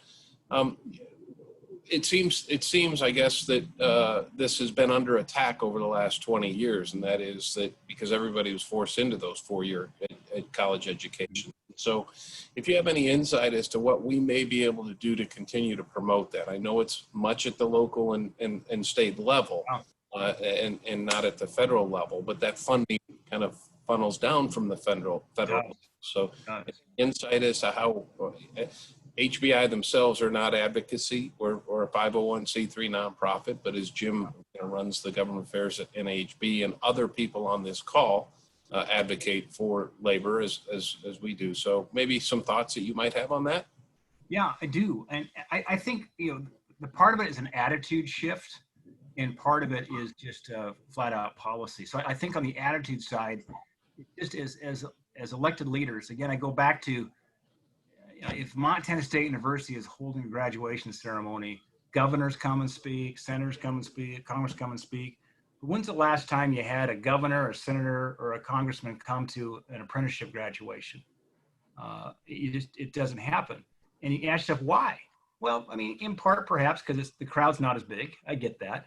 But I think something we owe as leaders who serve an elective office, who want to promote the trades and elevate the trades. I've done a few of these, and it's such a, first of all, I did some electrical apprenticeship graduation ceremonies, and they're so appreciative of the fact that I would show up and to elevate them. They're just the salt of the earth folks of this country right now. And so I think that's just a personal mission I hope more of us will do to elevate the trades. I remember, I think it was Marco Rubio when he ran for president back in 2016, the primary. I remember during one of the debates, I think he said something to the effect, we need more welders and less philosophers. And I think that, that's, I unashamedly will say that because it's true. And it's not that I'm against philosophers, I'm just for welders is the deal there. But I think on a policy side, Ed, I think this 529 bill is an example we can do here because, as you're raising your children, you start putting money aside in a 529, thinking about, their college education. Well, first of all, you don't know if your child is necessarily going to want to go to college. And why not, as a parent, say it's just as important, you get a better paying job, have less debt to go into the trades than it is to go get a college degree. And again, I'm not anti-college degree. I'm just saying let's be pro-trades so that young people don't feel the pressure saying, well, if I don't go to college, then somehow I'm a second-class citizen. That's just wrong. And I mean, I grew up in the trades, and truly some of my best friends, some of the smartest people I know, never went to college. They're a lot smarter than folks that are, with propellers coming out of their heads here that got a liberal arts degree. I'm just saying. Now, and again, I think it's something we could do with the 529 that allows us, a parent then, to say, okay, you don't want to go to college, but you can get fully reimbursed on all of your apprenticeship costs here through a 529 program. That's a bill I've got right now that I think would be a tangible way to incentivize young people and incentivize their parents, because sometimes it's parent pressure on the kids. If the parents realize that they can get all these expenses reimbursed, books and tools and so forth, as well as housing if you have to do a journeyman kind of apprenticeship, well, I think that's a tangible way to elevate the trades. That's wonderful. Jim, do you have anything? Or I could add one more question. I know, Senator, you've given us a lot of time, and I know you're very busy on the campaign trail as well as legislating, but we're obviously looking for that opportunity to promote the skills. But what gets lost in this, as you well know, many of our skilled labor goes into entrepreneurship and actually creates jobs. Mm-hmm. And so we as an industry are job creators, and as you continue to promote that, it seems to resonate a little bit more at that parent level to suggest that you can be entrepreneurs. You don't just have to be an electrician all your life, which is a good paying career as well. But that job creation and entrepreneurship is a big aspect of what we promote. Yeah, well said, Ed, because you think about a lot of these small businesses that now have 15, 20 employees, where they started off entry-level trades and then gone off and started up their own business, hired their own employees and build their own businesses. That's exactly what my dad did. I mean, he was employee number one, and then figured it out and expanded the business. So that's another great point to think about. Just like when you go to college, I mean, just do the compare and contrast. Let's say you go get a liberal arts degree. Well, your entry-level job is going to be an entry-level job, just like an entry-level job as an electrician.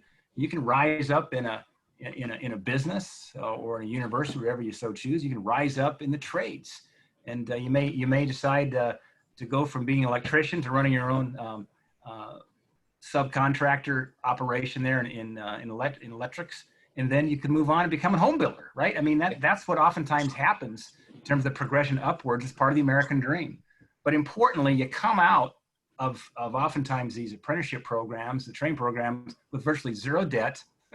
You've got a skill and a high wage and immediate demand. I mean, hired up as fast as you can get hired. Contrast that to going to a four-year college, having $100,000 of debt, and making half the wage that many of these tradesmen and women will make. I mean, look at that comparison, right? Amen. Yeah. Well, thank you. I do have to cut out. I appreciate a little time with you all, and just know you've got somebody in your corner. And if you have more ideas about legislation that would help continue to incentivize workforce development of trades, I'm a pragmatic guy, having been a business guy for 28 years.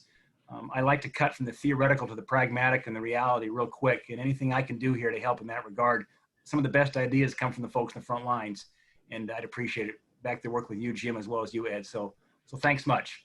Thank you, Senator. Good evening, Senator. Thank you. All right.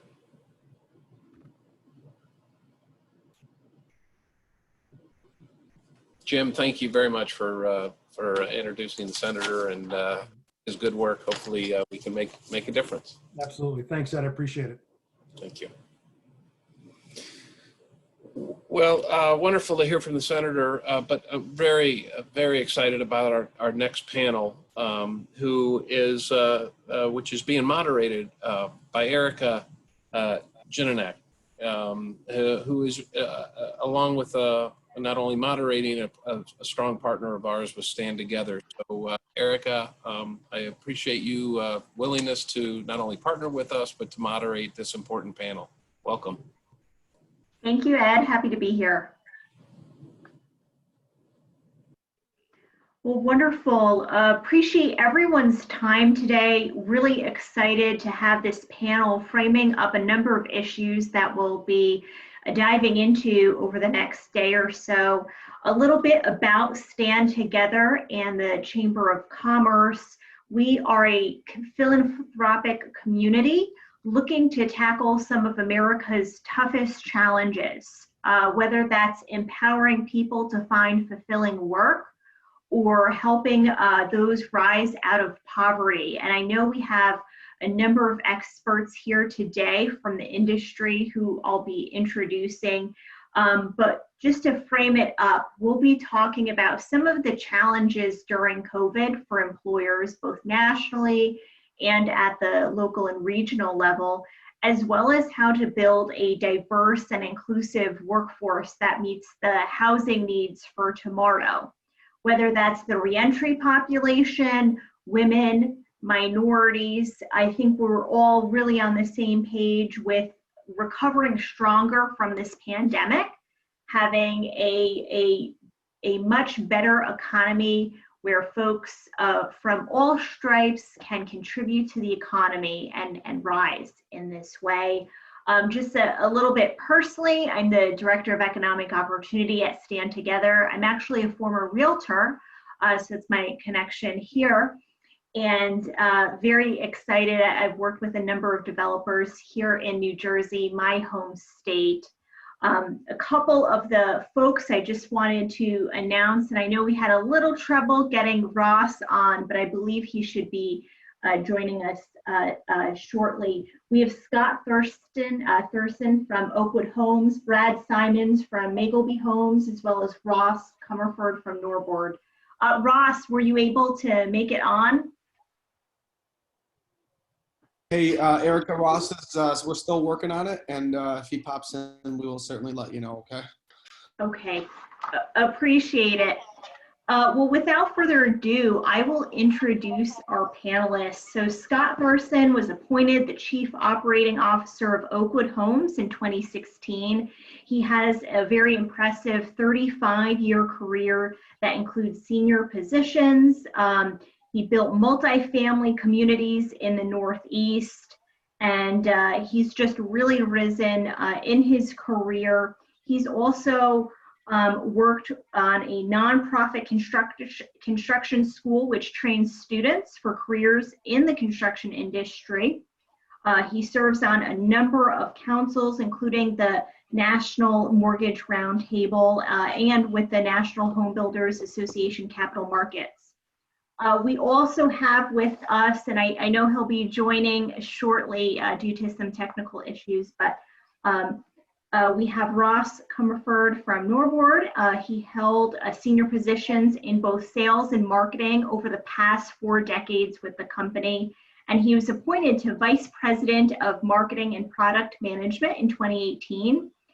He's responsible for brand strategy, and I know he'll be bringing some of his expertise, particularly in what I'll call changing culture, right? And I know Senator Daines was talking about elevating the trades here. He was instrumental in creation of a Think a Framer social media campaign, as well as a Become a Framer initiative. So looking forward to hearing from him when he joins.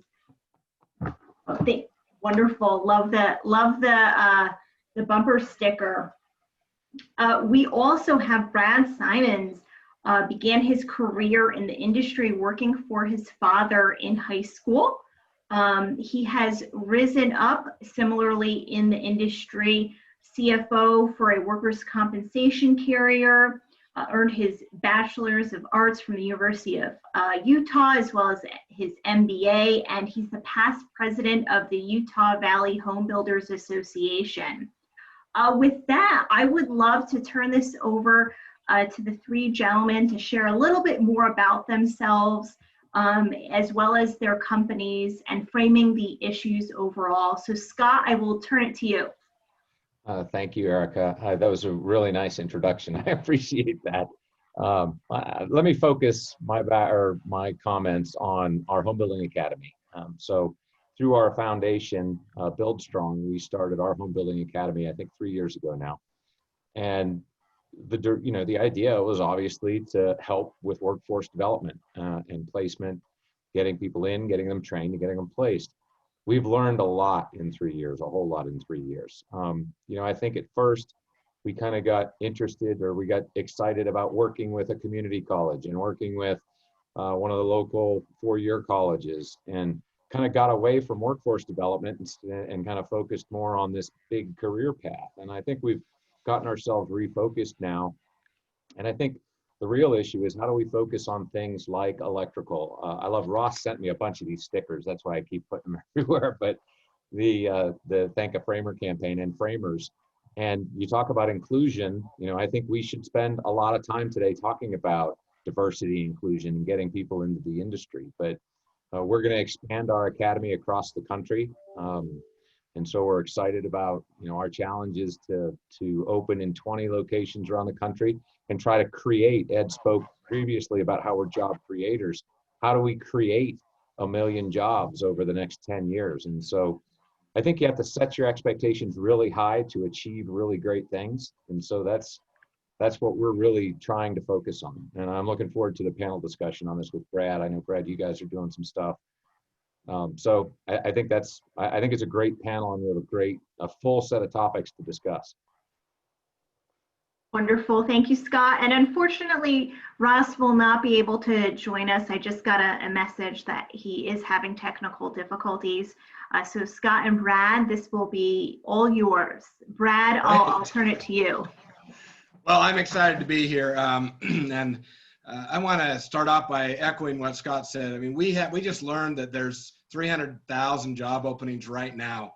And we have to start thinking outside the box, as Scott and his team has done. And I want to just give him kudos and his team, because right now in Utah, we talk about diversity in construction. There's a home being built 100% from design to dig to staking to framing with only women workers. And Scott and Oakwood Homes facilitated that construction project. And it is going to be amazing, because they are not letting us guys on the job. They're like, we can watch from across the street, but that's about it.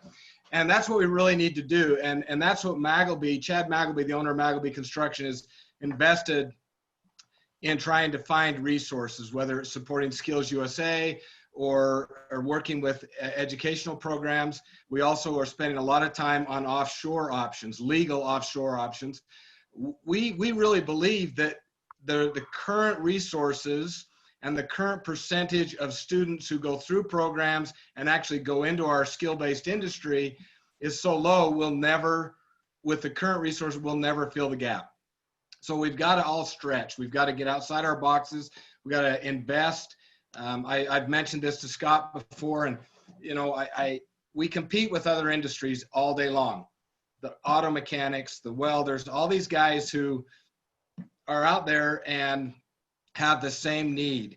They offer benefits, they offer vacation, holiday pay, and many in our industry, especially in our smaller, mom and pop companies of trade partners, don't do that. And we'll never be able to compete for those best candidates of skilled labor if we don't raise our standards a little bit. And that, if we could raise our standards a little bit, we could capture a greater percentage of those we're already paying to go through our programs. And so I think capturing a greater percentage of the programs, expanding, looking at the opportunities for women in our industry, get that 3% of skilled labor up for women. And I think that's what Magleby's trying to accomplish. And I think that's what we need to focus on as an industry. Thank you. And we have no pink hard hats, Erica. So one of the things was, we didn't want pink. We were told that we all had the wrong vision of this, because so there are no pink hard hats on the job. Well, I was riding razors in Bryce Canyon a week ago with some of those ladies that are running that job site, and I think they stand up just about against anybody. They are they're killing it. It's just amazing what they're doing out there. So thanks, Scott. Sure. Well, thank you, gentlemen. And we can dive a bit more into diversity and inclusion, but want to start up from the top. Just how has COVID impacted national employers, local employers, and your own companies? What are some of the challenges that you all are seeing, and I'll just kick it off perhaps with workers' compensation and workers' liability. So Brad, I'll let you go first. So Maggleby's vertically integrated, so we have our own trade partners within our company. We really haven't seen any dramatic impacts on workers' comp. And having been an owner of a carrier in the past, I understand that pretty well. But I know that I hear rumors of it being impactful in other areas, but in our market, Utah, Idaho, Montana, we haven't seen a huge impact. But we immediately put safety precautions in place on our job sites. And you know, we've had a few instances. We've just dealt with those internally. We haven't gone out and tried to push the healthcare or the workers' comp side of it. We haven't had any major illnesses. We've had, you know, pretty light cases. So I really don't have any personal experience of that other than what I've kind of heard through the industry grapevine. Well, thank you, Brad. And I'll just mention quickly that Stand Together actually has a toolkit on the website. It's www.standtogether.org. This was a project of my colleagues on the business team to gather best practices from a number of fields and industries on how to address workplace issues due to the pandemic. So really compiling best practices from the private sector. Scott, I'll let you take that question as well. Yeah, I mean, we haven't had workers' compensation issues or workers' compensation claims. We were very, very aggressive, as I think, you know, most every builder we know has been. You know, we were very active in talking with all of the public and private builders in our markets as well, that as a group, we have to operate together to make sure that our state doesn't get shut down like Pennsylvania did for, I think, everybody in construction got affected by cabinets when you couldn't get cabinet doors, you know. And so we were very aggressive in job site safety rules. Now, getting people to comply with that is hard, but you know, we just took a stand on it with our trades and got them to step up so that we could continue to be an essential business. We did, we're like Brad and Maggleby, we're vertically integrated in many of our trades. And really the only way it has affected us is if we've had someone who's either been exposed or, you know, biggest problem right now is childcare and the schools and homeschooling. And I'm so fortunate that my kids are grown up because I don't know that we would have survived homeschooling. But we added extra PTO in cases where we had someone actually get sick. We made special cases that if they ran out of PTO and they ran out of vacation pay, we gave them additional PTO. So that's how it's affected us, but not on the workers' compensation side. How it affected us from a labor perspective, I think a couple of people on the previous discussion were talking about the unemployment benefits. That did create a challenge. You know, how do you get someone to come back to work for 22 bucks an hour when they can make 32 by staying at home, you know? And you can't blame them, by the way. I have to say, you know, I know that we all pride ourselves in our industry. I don't think anybody works 40 hours. We're all a very hardworking group. But if someone is struggling at 22 to support their family and they have an opportunity to make 32, you can't blame them for that. You can't blame them for taking advantage of the benefit. So that affected us some in some of our markets. You know, the social distance or physical distancing, making sure that we kept the house completely empty for 24 hours before an inspector came in, made sure, you know, we try to make sure all the time that there's one trade in a home at a time, but, you know, they stack up sometimes. So that caused some delays for us and some challenges for us. And then now that the market just went crazier than any of us could have imagined coming out of the initial shutdown, you know, commercial is stealing them. You know, there's higher paying jobs in other parts of the construction industry that we're losing our skilled employed trade base to. Now, when we talk about needing to bring more people in and train them, that's a different discussion. But for the ones we have had some challenges because they can make more. Even our competitors as home builders will pay more if they need more trades. Absolutely true.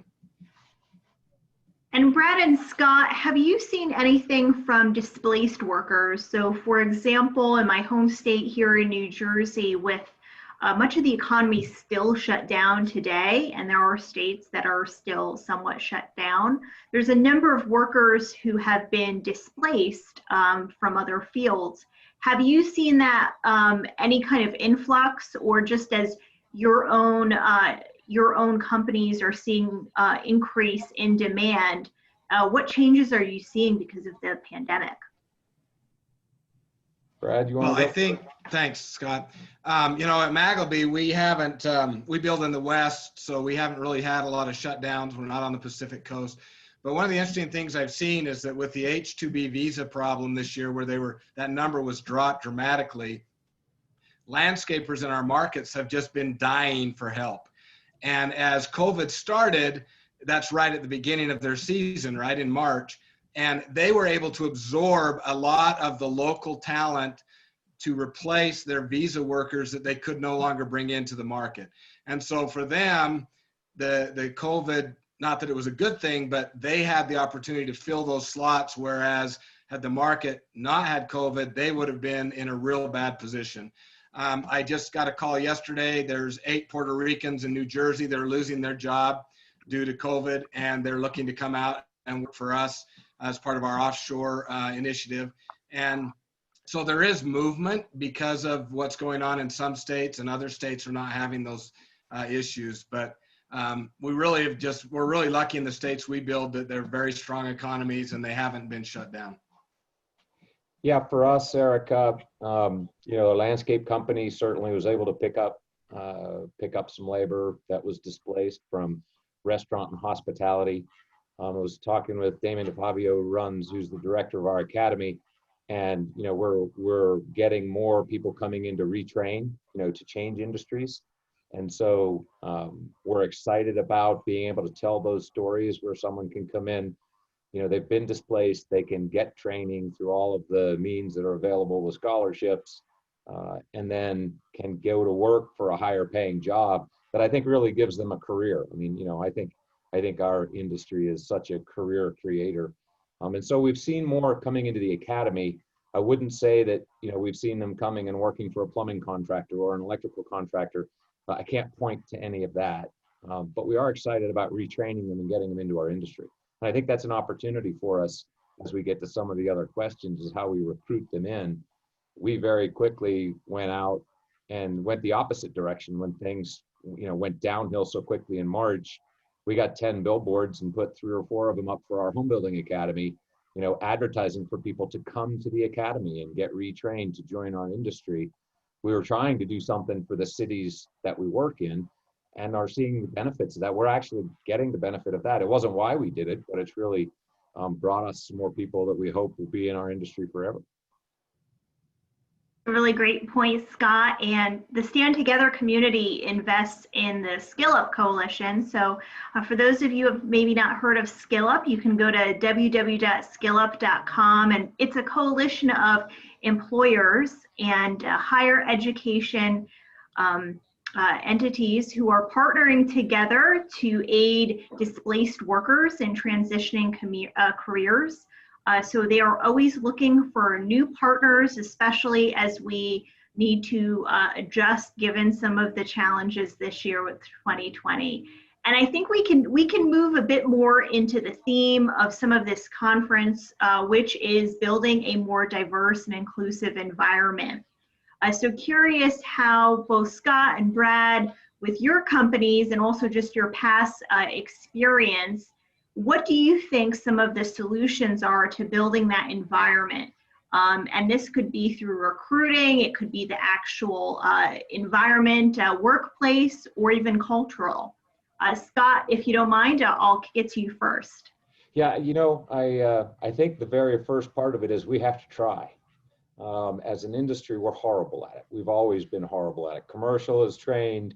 You know, Brad was referring, if you want to become a welder, there's incredible training out there for you. You want to work in the auto industry, there's incredible training for you, and there's a path to employment.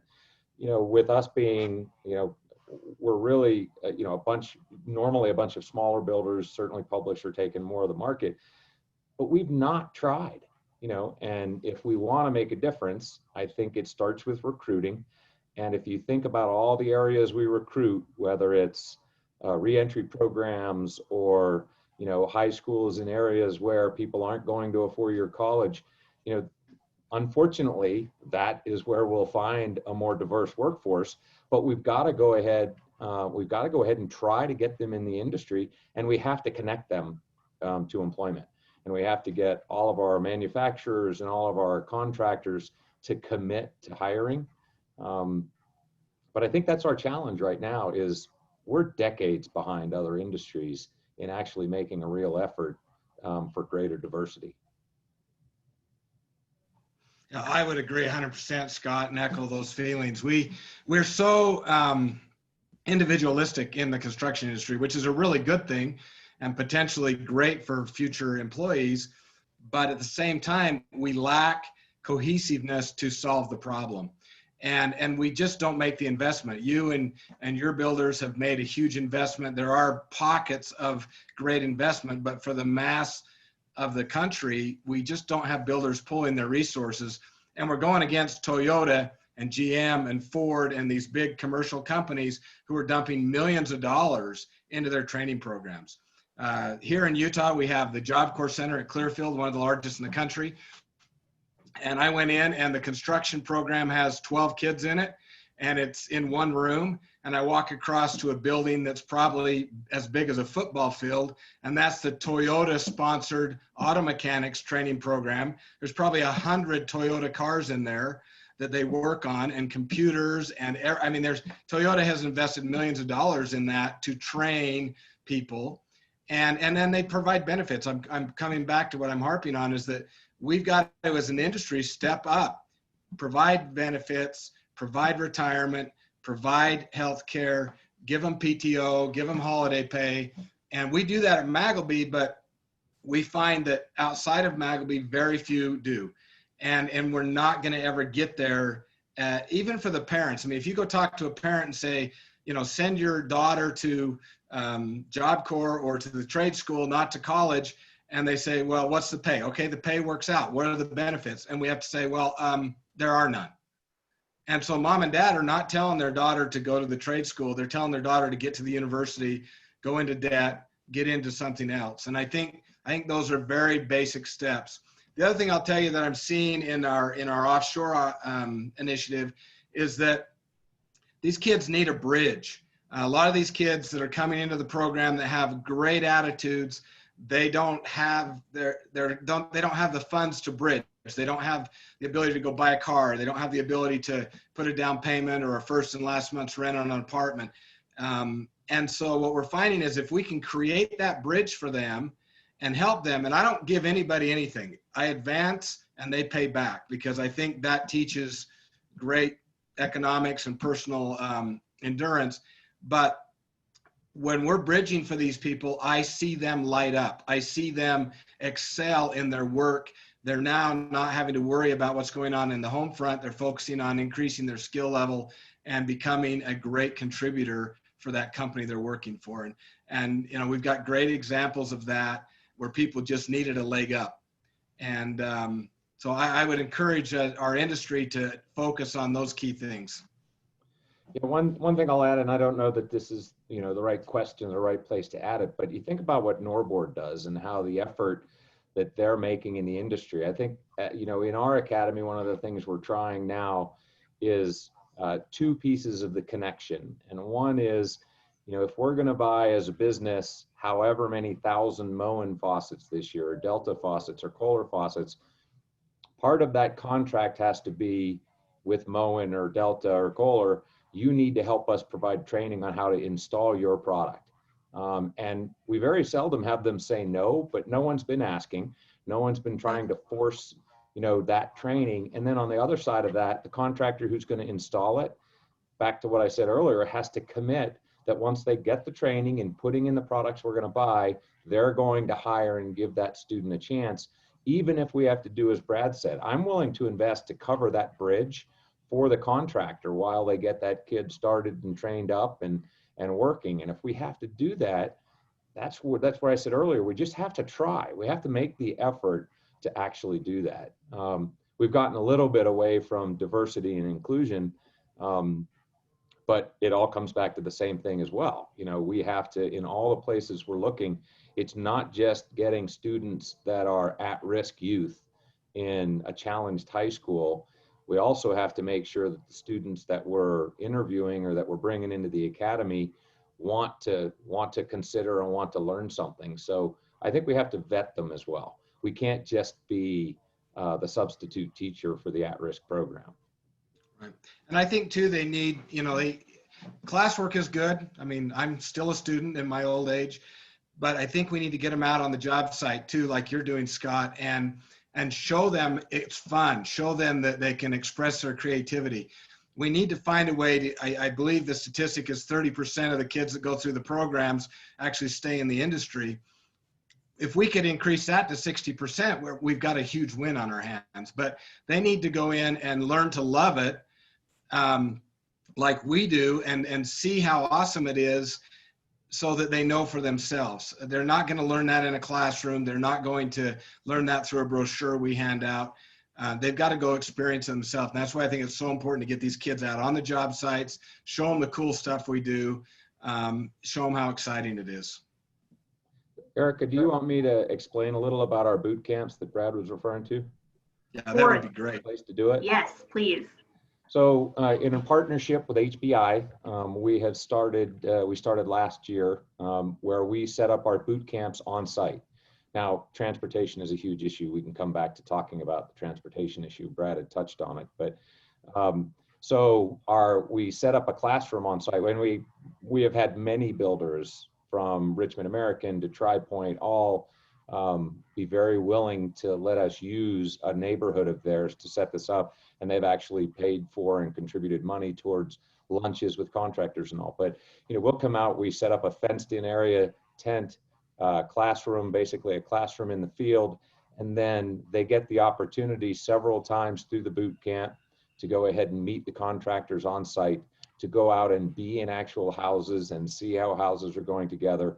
But in our field, the classroom, they get to use tools. They get to experience being outside as they're using tools. They get both classroom and hands-on right there on the job site. And so we rotate these boot camps to different locations. And as I said, in our partnership with HBI, are working to take that program across the country for any builders that want to do it on their particular, within their particular neighborhoods. Thank you, Scott. And one thing that both of you mentioned was, I think, attitude, right? And how do you vet for attitude? And I think of Mike Rowe Works and Mike's Sweat Pledge specifically, right? Which is largely around showing up, because life is what, 80% showing up and putting in some of that sweat equity. So when you're thinking about recruitment, and particularly for women, the reentry community, really opening this up pretty broadly, since clearly there's increased talent needs here, where are you going? What are some of your best practices for recruitment? Brad, I'll kick it to you first. So right now our main focus is the offshore option, and so we're working really hard on that. The legal options, of course. And then we are striving, we're very supportive of professional women in building and trying to help them. And then we're working here in Utah to just get into the schools and try. Our biggest challenge here is probably like everywhere else, where it's really got to start at the families. You've got to convince mom and dad that this is a viable path. We have the kids at risk. Those kids are going to come because they need that option. But if we want to have a better balance and more diversity, then we got to get into the parents and convince them that this is a good career path. And, Scott probably has this in his vertical teams, but many of our framers, so I can think of probably 3 right now over the last 8 years, have gone out and started their own framing companies and now are the bosses, running crews, making good money, even better money than they were before. And the guys that have just come up through the framing crew. The other thing I'll tell you is, our IT guy at Magleby was one of our finished carpenters. He got into finished carpentry, he came into project management, and he's studied IT and he's in IT. So we can show them the path out of the skilled labor too, as they get older and maybe need to go out and get something a little less strenuous. those paths are there and they exist, but we don't highlight them or spotlight them very much. So that's what we're trying to do to get more people in. Yeah, as Brad said, I mean, look on our job sites, and framers in particular, you know, the vast majority of our frame labor is non-native born, you know, coming from outside, you know, the borders of the U.S. And it's aging, as we all know. I'm not saying anything anybody doesn't know. And so, you know, our advertising has been certainly in the schools. Ed is probably going to chuckle when I say every time I get a chance to get on a soapbox, you know, I think we need to try to partner with organizations like whether it's Boy Scouts of America or, you know, programs where we can start getting that message to parents earlier on about how good a career this can be, how much it pays, how little debt you can get into the business with from an educational perspective. And as field trips for middle school, you know, we've done a couple small ones, and I think that's a place we absolutely have to go to recruit more. But in every city in the country, there are great programs, Erica, like some of the stuff you guys are doing. There are all kinds of places that you can reach out to if you're going to commit to, and you're going to set some goals that you can partner with people that can recruit and bring people to you. We don't have to reinvent it. We just have to make the connection to it and commit to it, you know, and set some standards or set some goals that we're going to hit for it. Yes, and now that you mention it, I do want to share CARA Chicago. So CARA Chicago, nonprofit in the workforce development space, and they are launching a workforce institute specifically to share best practices for diversity, equity, and inclusion for a number of industries. So definitely recommend everyone check them out. And I think this tears up into the next part of our panel, which are really some of the higher education or even K through 12 pipelines into your industry. So are you connected, or are your local home builders associations connected with the high schools? Are they connected with the VOTECs locally?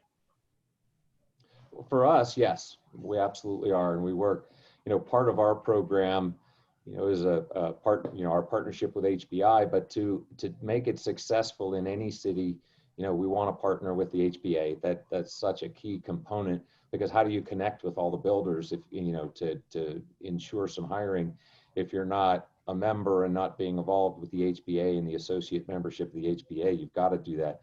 But we're very connected with the high schools. One of the best programs I actually have seen in the country is in Salt Lake City. The Alpine School District for, you know, over 20 years has been building houses with students and turn around and sell that home to fund their program and to grow their program.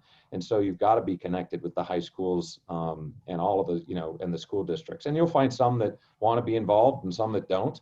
A lot of that comes down to who's the director of that program within, you know, within the school system. That's why I agree. And I think Scott hit it on the head in the beginning. You just got to do something, right? And a lot of our builders are great people, and they just need to go out and make those connections. We have building programs in almost every school district in Utah. But, you know, when I was at Job Corps at Clearfield last fall, the one comment that the director made is, members of your local home builders association have never been to our campus. It's the largest Job Corps in the country, and the guys that literally, the office is right up the street, they've never been there. And so we got to quit talking, and we got to do some things.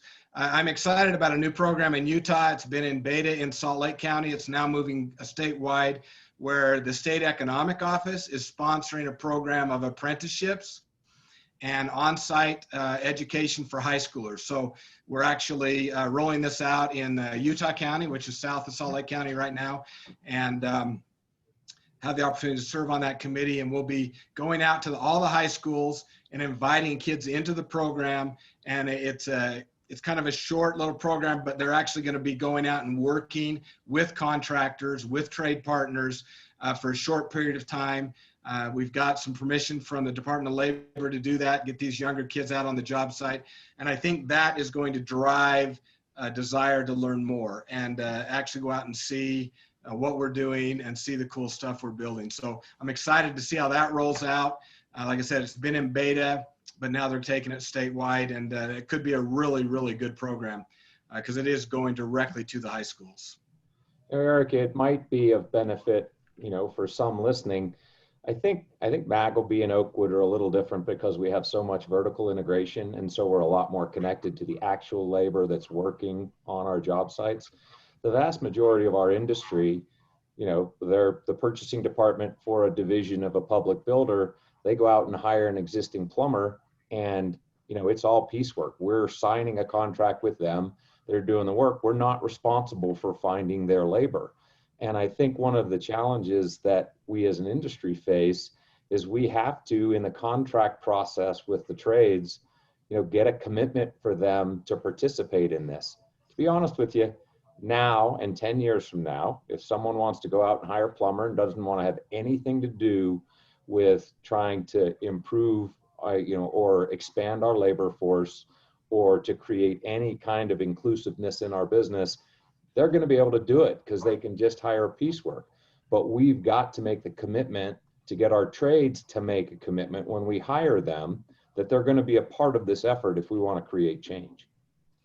And I think right now, it's kind of the pendulum has swung to our side of the equation. Everybody's concerned about it.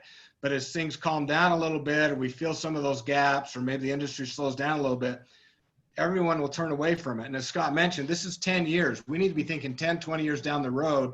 We need long-term commitments, not, oh, I'm in trouble today, so I'll go solve my immediate problem, but then I'm going to turn my effort somewhere else. So I love that idea of getting our trades to commit, and really it's a long-term commitment. They've got to have that vision to make it happen. Thanks, Brad. And I know the Boy Scouts was mentioned. Just wanted to shout out for the Girl Scouts as well. I'm a Gold Award recipient, and part of the Gold Award is actually a career exploration section where I forget the hours, but it was significant. It was 40 or 50 hours specifically on career paths. So just wanted to give a quick shout out to the Girl Scouts. We do have some comments coming in, and I can share. Wanted to let's see, shout out buildersbridge.com. So we are trying to do what you are describing here in Charlotte with Builders Bridge, a nonprofit we started 3 years ago, and that's from Scott Wentz. Also, someone asked, how about a video game for home building? It's funny you would say that because I just received this week, it's called an activity book from Iowa, the PWB, Professional Women in Building. And it is way, way cool. It's something that they've created. And I was thinking when I got that, I think, if we could take that and put it into a video game, kids could really enjoy it. Right now, I look at my grandkid, and if it's not in video or on TV, he doesn't engage in it very well. So that would be a great idea. And there are some training tools now. They're not, I love the video game idea. You think about Fortnite and some of these and building stuff. Yeah. I think we need to do that. So whoever asked that, if you have the technical skills, can I go ahead and buy into it, as you build the game and create a business out of it? But a lot of the training available now is virtual training, using VR. And, you see, I think it's Pratt & Whitney that is using it, and 90% of their training is done virtually. And then they go through a test at the end, and they're having just an incredible retention rate of the retention of the skills, and then hiring and retaining those associates. And we're working on, I wish I had Damon sitting here next to me to tell me how we're progressing, but, we're working on implementing that in actual construction training as well. We also have a comment from Tim Ruth about Build My Future events. So Scott and Brad, not sure if you're connected to these, but Build My Future events, very successful events that the National Housing Endowment provides funding for.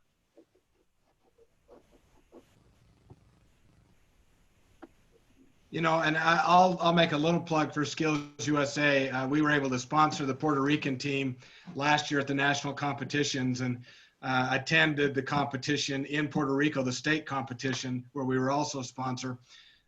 There was 10,000 kids at that state competition, not all of them competing, but they bring kids from all over the island to come and watch the competitors. And I don't know if every state does that. I mean, I think they have the competitions, but they don't bring all the other kids. But those are great events to help expose kids that maybe aren't in FBLA or Skills USA or these student organizations to what goes on there, and to look at the competition. And just rubbing shoulders with 10,000 kids in Puerto Rico was a great opportunity to share a little bit of our vision and our love for construction. Yeah, and I think of Shark Tank, which has spawned so many business events in high schools and colleges around America. Perhaps there could be something similar. Competition always will spark ideas and innovation there. Definitely.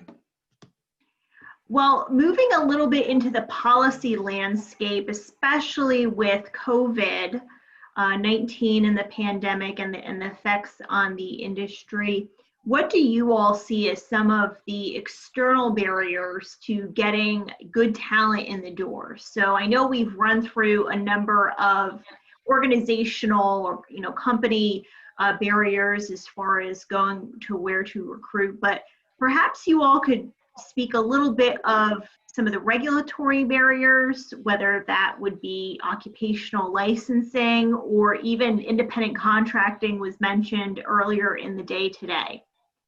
Brad, I'll kick it to you first. Okay, well, thank you. I think, when I started in construction, my dad would take me 30, 40 minutes from our house, me and a couple of my friends, drop us off with a shovel and a hammer, and we were 12 years old and we were working on construction all day long. And you can't do that under today's regulatory environment. But that helped me gain a love for construction early on. And I know that Utah's got an exemption on that with this program I mentioned, but we need to be able to safely bring younger people onto our job sites. Chad Maggleby's son was sweeping his own house under construction last year, and we got cited because we had a 15-year-old on the job site. And we got it thrown out because it was his own house, his dad's company, but we just got to give these kids an opportunity to safely go out and experience the job site. And really, to me, that's it. The regulatory licensing, there are people who absolutely don't think we should be licensed. I'm in the other camp. I think we should be licensed. I think the training should be powerful and impactful. And I look at these kids that go through the electrical apprentice program in Utah, which is not easy, but they come out and they get really good jobs and they're really good at their trade. So I'm a fervent believer in let's have a license, let's have the appropriate training, but let's create a pathway to get kids into that and help them. And then, I mean, the women's issue in our construction, as president of Habitat for Humanity in Utah County, we had a women's build. We've got this PWB women's build going on right now. That, I think, is a huge untapped resource, and we've got to find a way to get into those social networks and get into in front of those ladies to encourage them to come into our industry. A few years ago, we hired our first female project manager. She's running multi-million-dollar homes now. I talked to her yesterday. She's loving it, but I'd love to have more of those young ladies running our jobs. It's interesting. They bring a different perspective, a little more detail-oriented, which is not a bad thing when you're building a $5 million house. And so I think there's a lot of opportunities there. We just got to get in front of the right people. Yeah, I'm in the same camp as Brad that I think we should have higher licensing and qualification standards.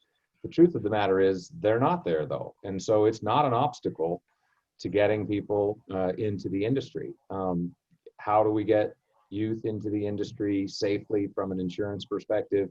And how can we get them on the job site? That's very important, and to expose kids earlier. But truth be told, there aren't a lot of things that stand in our way of doing it short of ourselves. You can get into the residential industry, maybe not commercial, but you can get into the residential industry pretty easily. You can, become a wire puller pretty easily and don't have to have too high a licensing standard. So, you know, those things aren't the things that are preventing us from making progress here. It's, you know, I know I'm harping on it, but we have to go ahead and try to make real progress here versus just keep doing it the way we're doing it. Because I just, none of the things that stand in our way, short of being able to get someone on the job site earlier in their life to get them exposed and excited about the business, just don't stand in our way, you know? And we shouldn't let those stand in our way. We have to commit to it. It's really a lack of our own involvement, to be honest. That's what you're saying, Scott, is that we as an industry, again, we're so separated and we're so siloed, unlike other industries.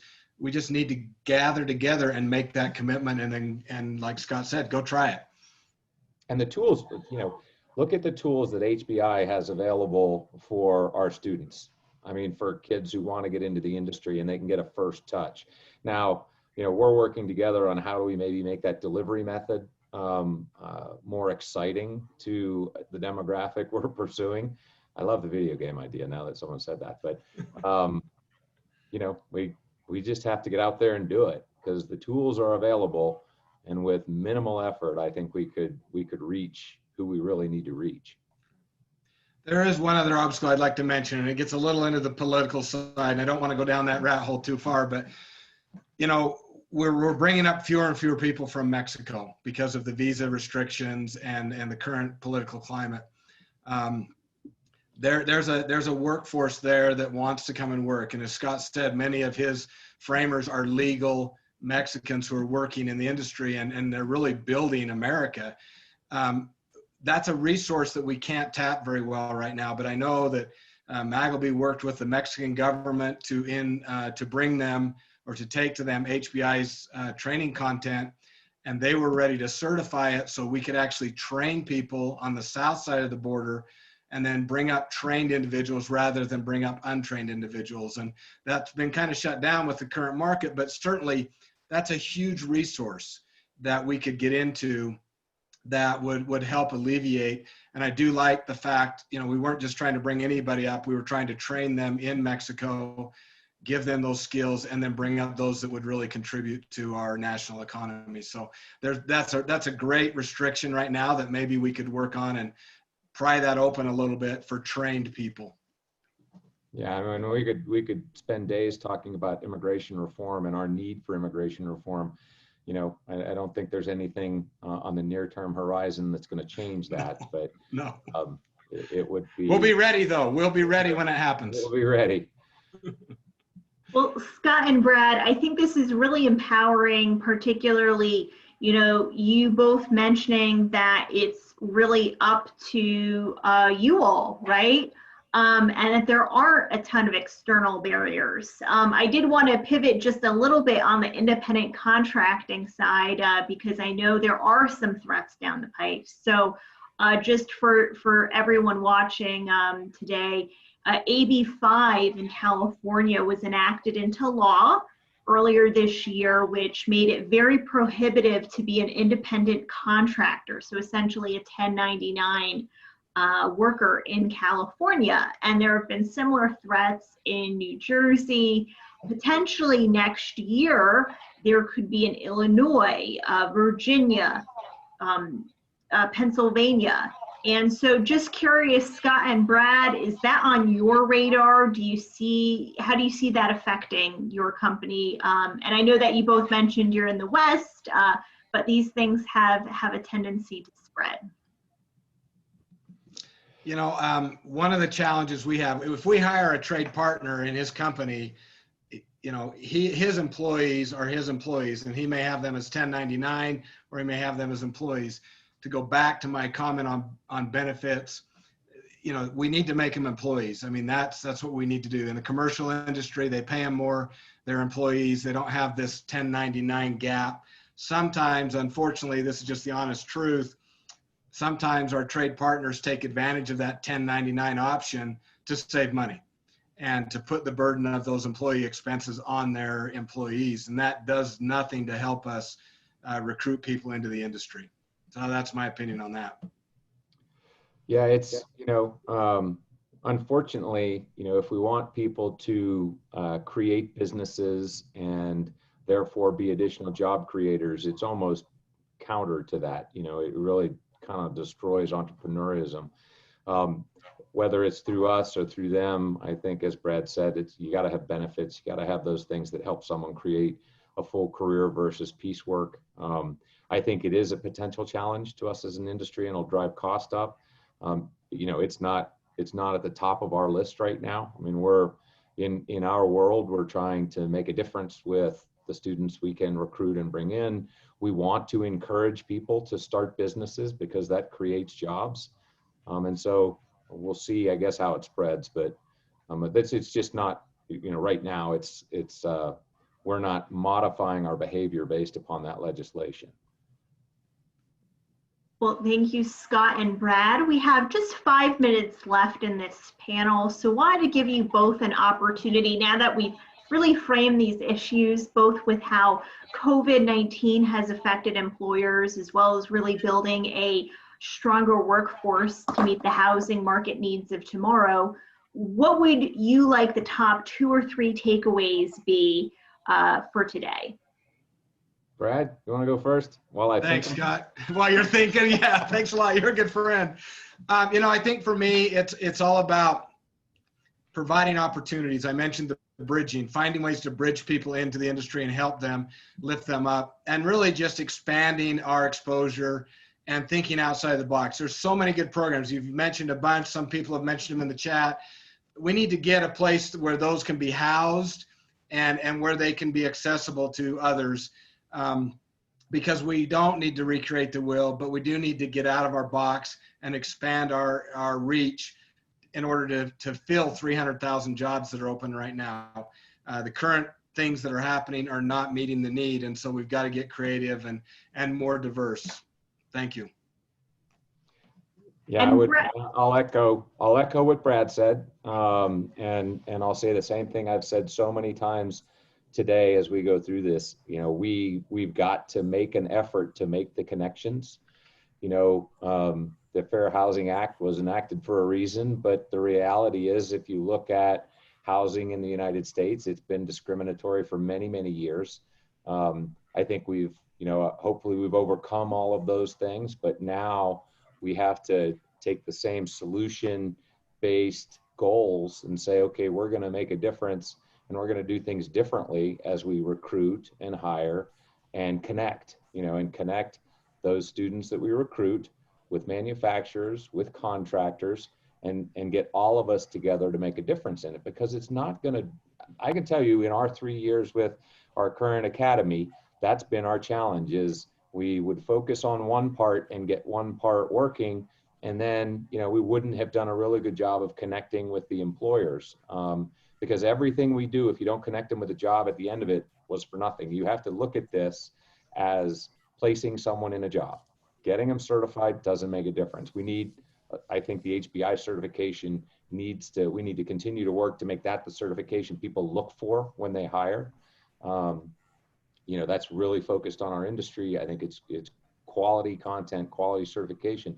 But if we haven't already set up how to place them in a job, well, what are they going to do? They're going to go, it's not that easy, to just walk up to a contractor on site and say, hey, will you hire me to be a framer? I mean, they'll spit you out in a couple of days, if you even get a day.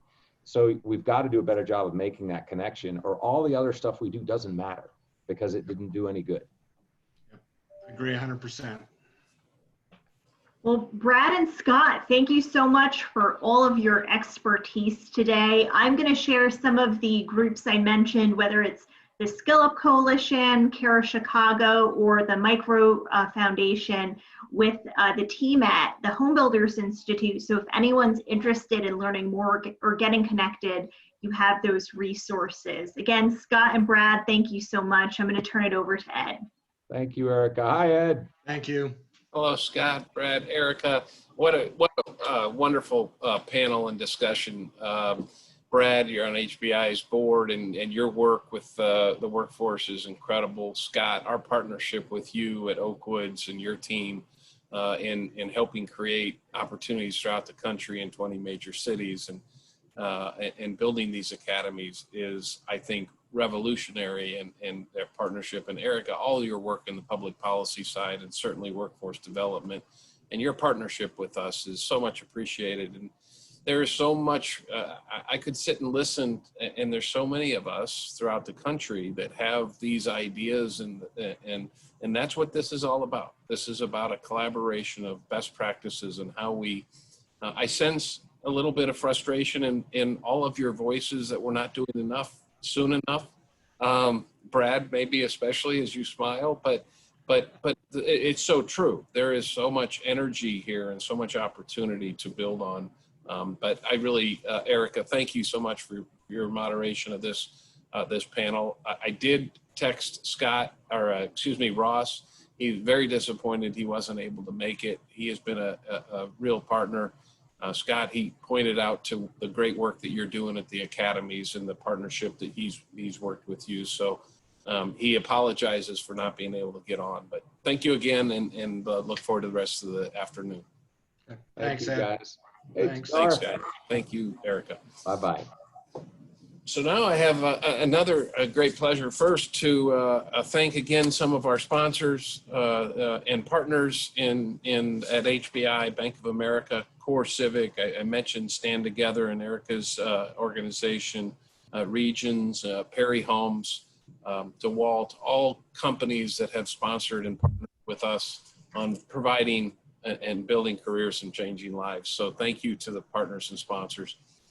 Tadar Mohammed is going to take over here. Tadar is our Senior Vice President of Workforce Training and Employment, and does a fantastic job of building those type of opportunities that Scott and Brad had just discussed. But we're going to pivot, and Tadar is going to introduce the panel as we have talked all afternoon about diversity and inclusion into our, not only into our industry, but in this country. So Tadar, welcome, and it's all yours.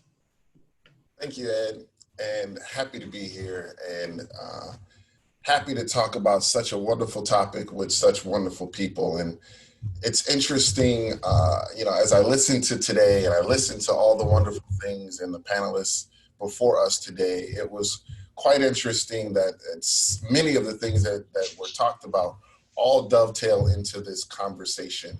And, I've been with HBI almost 19 years, and worked in the social service industry, I would say, for almost 25, which includes my time with HBI.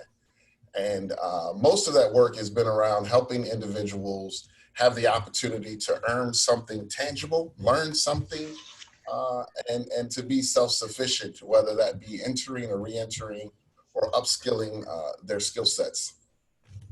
The topic that we're going to talk about today, I am so excited to share with everyone on the call on this particular virtual platform, but also to really hit home on some issues that I think are relevant in today's world that we've already sort of heard from many of the individuals before us.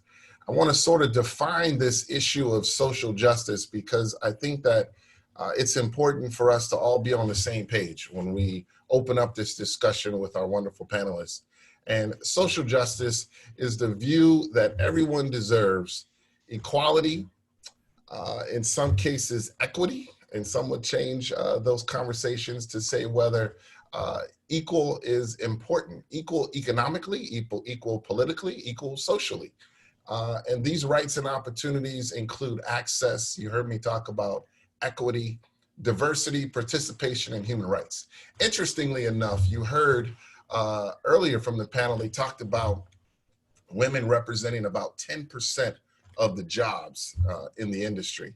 And you went on to hear Rob Dietz talk about 3% of those are actual construction jobs. So even though 10% are a part of the industry for women, only 3% of those are really in the actual trades pieces of that. So that means that there's work to be done. There's so many other areas that are associated with that. Jerry Howard mentioned in his comments that minorities built this country, and there should be more representation in the industry. And I know the Lieutenant Governor is going to hit on that when he speaks about his experience within the industry. And so let me take a moment and introduce the panelists that we have today. And I'm super excited. They all have such wonderful information to share, but also expertise in this particular area. And let me start with Dr. Randy Nelson. Dr. Randy Nelson is the director of the Bethune-Cookman University Criminal Justice Administration Graduate Program and Center for Law and Social Justice within the College of Liberal Arts.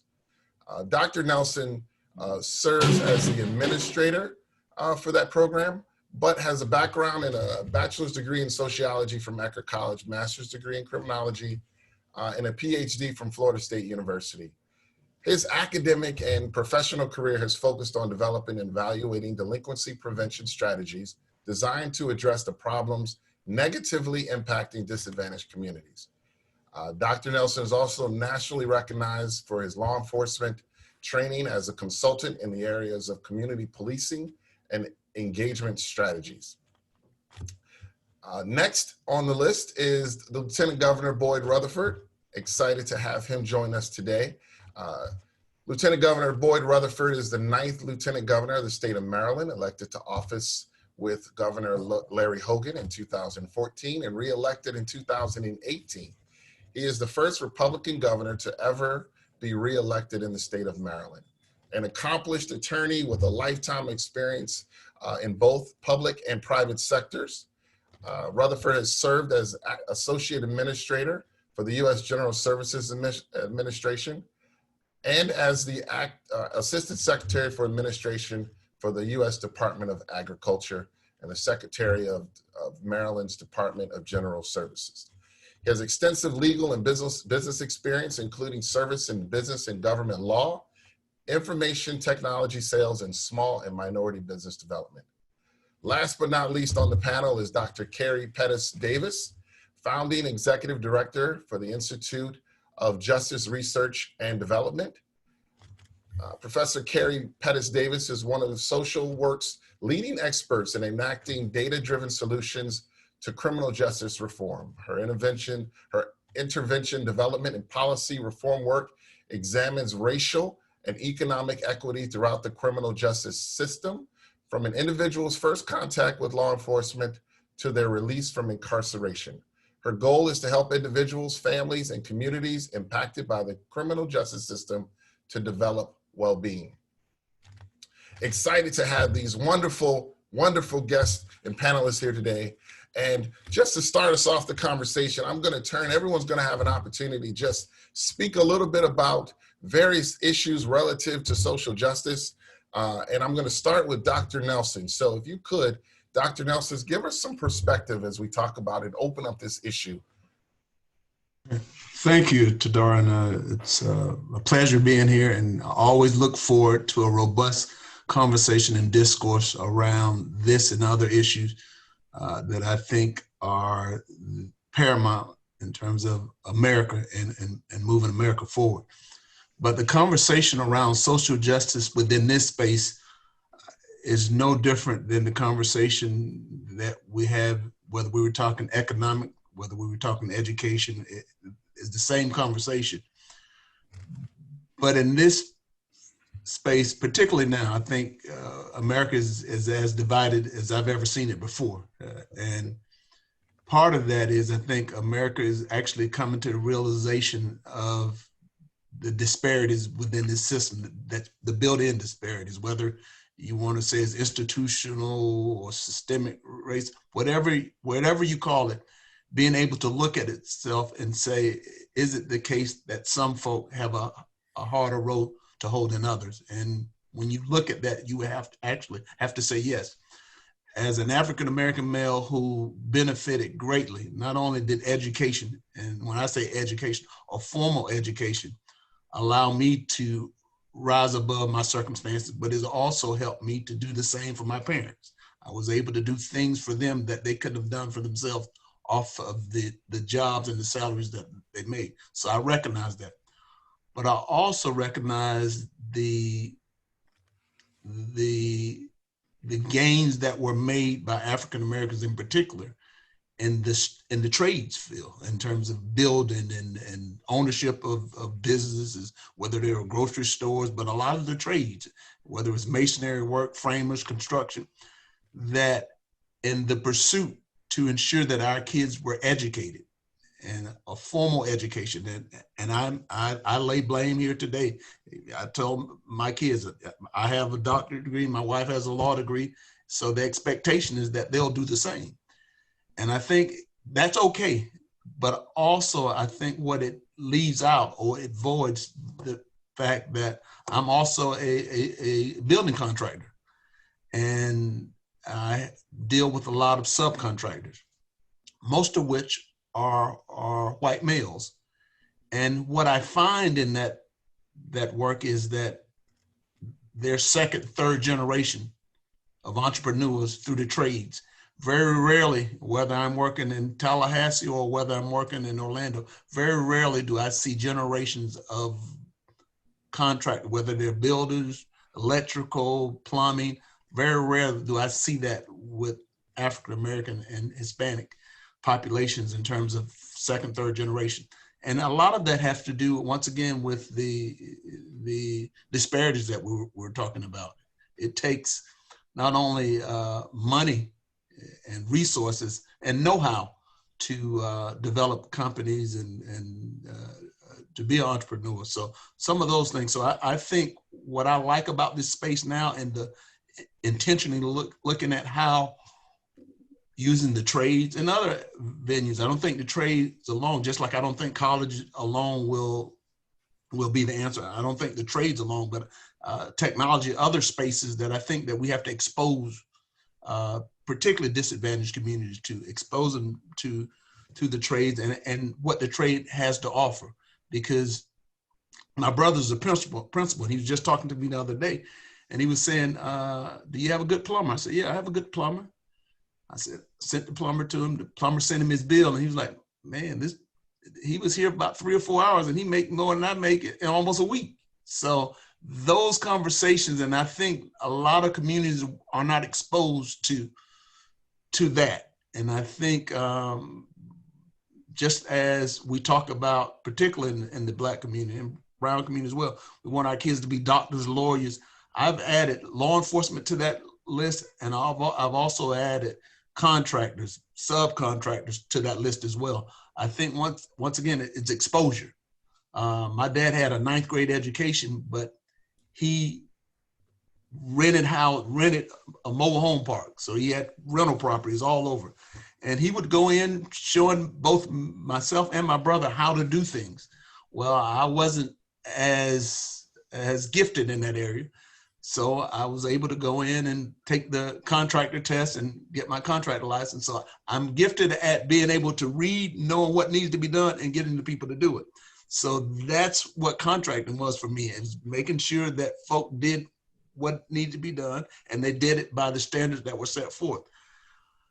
On the other end, my brother, both of us had athletic scholarships, so we went to college, graduate school. So he's a principal now, and he has rental properties.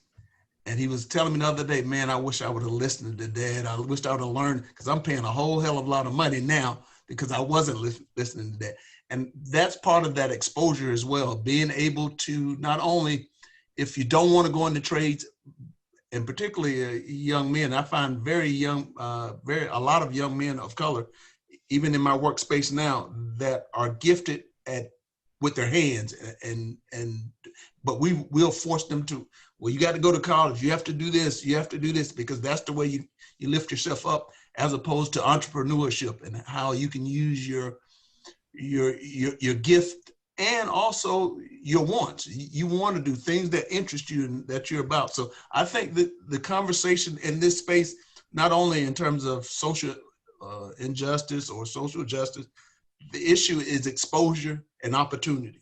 Giving me equal access, but also equal opportunity. And part of that opportunity is knowledge, and providing the knowledge and the skill set and the relevance and how it benefits them. And don't wait till they're in the 12th grade, or start that process earlier in the process. So that's a synapse of what it is that I would like to have engaged in this conversation, and we're looking forward to continuing this conversation. Dr. Nelson, thank you. And I think you hit on two very important points. And one is obviously exposure, and you're going to hear that theme throughout, I believe. And I think the other is opportunity. And I think opportunity is also critically important as we start to really peel back the layers of the onion to really talk about what that means in terms of workforce development, in terms of opportunity. And you hit on many of them. And let me pivot now to Lieutenant Governor. Obviously, when we talk about exposure, you've had some hands-on opportunities to talk about exposure and your vision as it relates to the state of Maryland in terms of partnerships, in terms of ways that you wanted to see this issue of social justice, particularly relative to giving opportunities, as Dr. Nelson mentioned. Can you speak to that in terms of your comments as you open up on this issue as well? Well, just to follow on, what Dr. Nelson was saying, I had for a long time, probably since being an undergraduate many years ago, down the road at Howard, I had always felt that the way to empower communities is through economic development and through entrepreneurship, ranging from folks like the direction that Booker T. Washington talked about, to Marcus Garvey, to a number of the Pan-African movement. It was community development developed by the communities for the communities, because you're more likely to hire people from the community if you're coming from that community. And so, as Dr. Nelson was talking about, when we had a segregated society in particular, by law, we had a lot more of the tradespeople, particularly in southern states, and Maryland is a border state south of the Mason-Dixon, so it was very similar, that you had to have the trades within the community, because that's who was going to build your house. And in many cases, it was your family would build the house. And they had the trades, and it was passed on to the children. And as Dr. Nelson said, and I can remember talking to, my dad about some of those things, that, the folks who had these businesses in many cases said to their kids, I don't want you to have to work as hard as I did. I want you to go off to college. I want you to be a doctor. I want you to be a lawyer. And I benefited from the education experience. I wasn't quite as handy as some folks, as others. And so it was the best direction for me.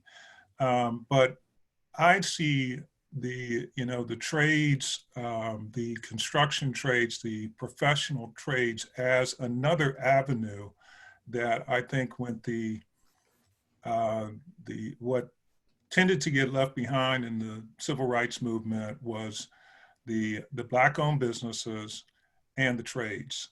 And you can call it pent-up demand or pent-up, desire to eat downtown versus eating uptown, where you usually went, getting a different contractor than the contractors you've used, and as well as those who were in the business, not necessarily passing it on strongly to their kids because they wanted their kids to do something else. And so I think it's a time when we should be looking back at a number of these things. And I appreciate, and I don't know if this is the time to talk about the Institute and what is going on with the Home Builders Institute and the programs for young people, for disadvantaged youth, for some of the folks coming out of the criminal justice system, veterans coming back, to teach them the skills that they need, that they can make a very living wage and could lead to entrepreneurship. It lead to that entrepreneurial class that has been the backbone of this country, since its founding, quite frankly. So I'm very encouraged by what the Home Builders Institute is doing.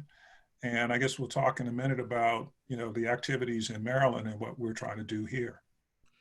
I'm going to come right back to you on that, Lieutenant Governor. As soon as Dr. Pettus-Davis gives a little bit of history, I'm going to come right back to you because I want you to share exactly what that vision was and how you did it.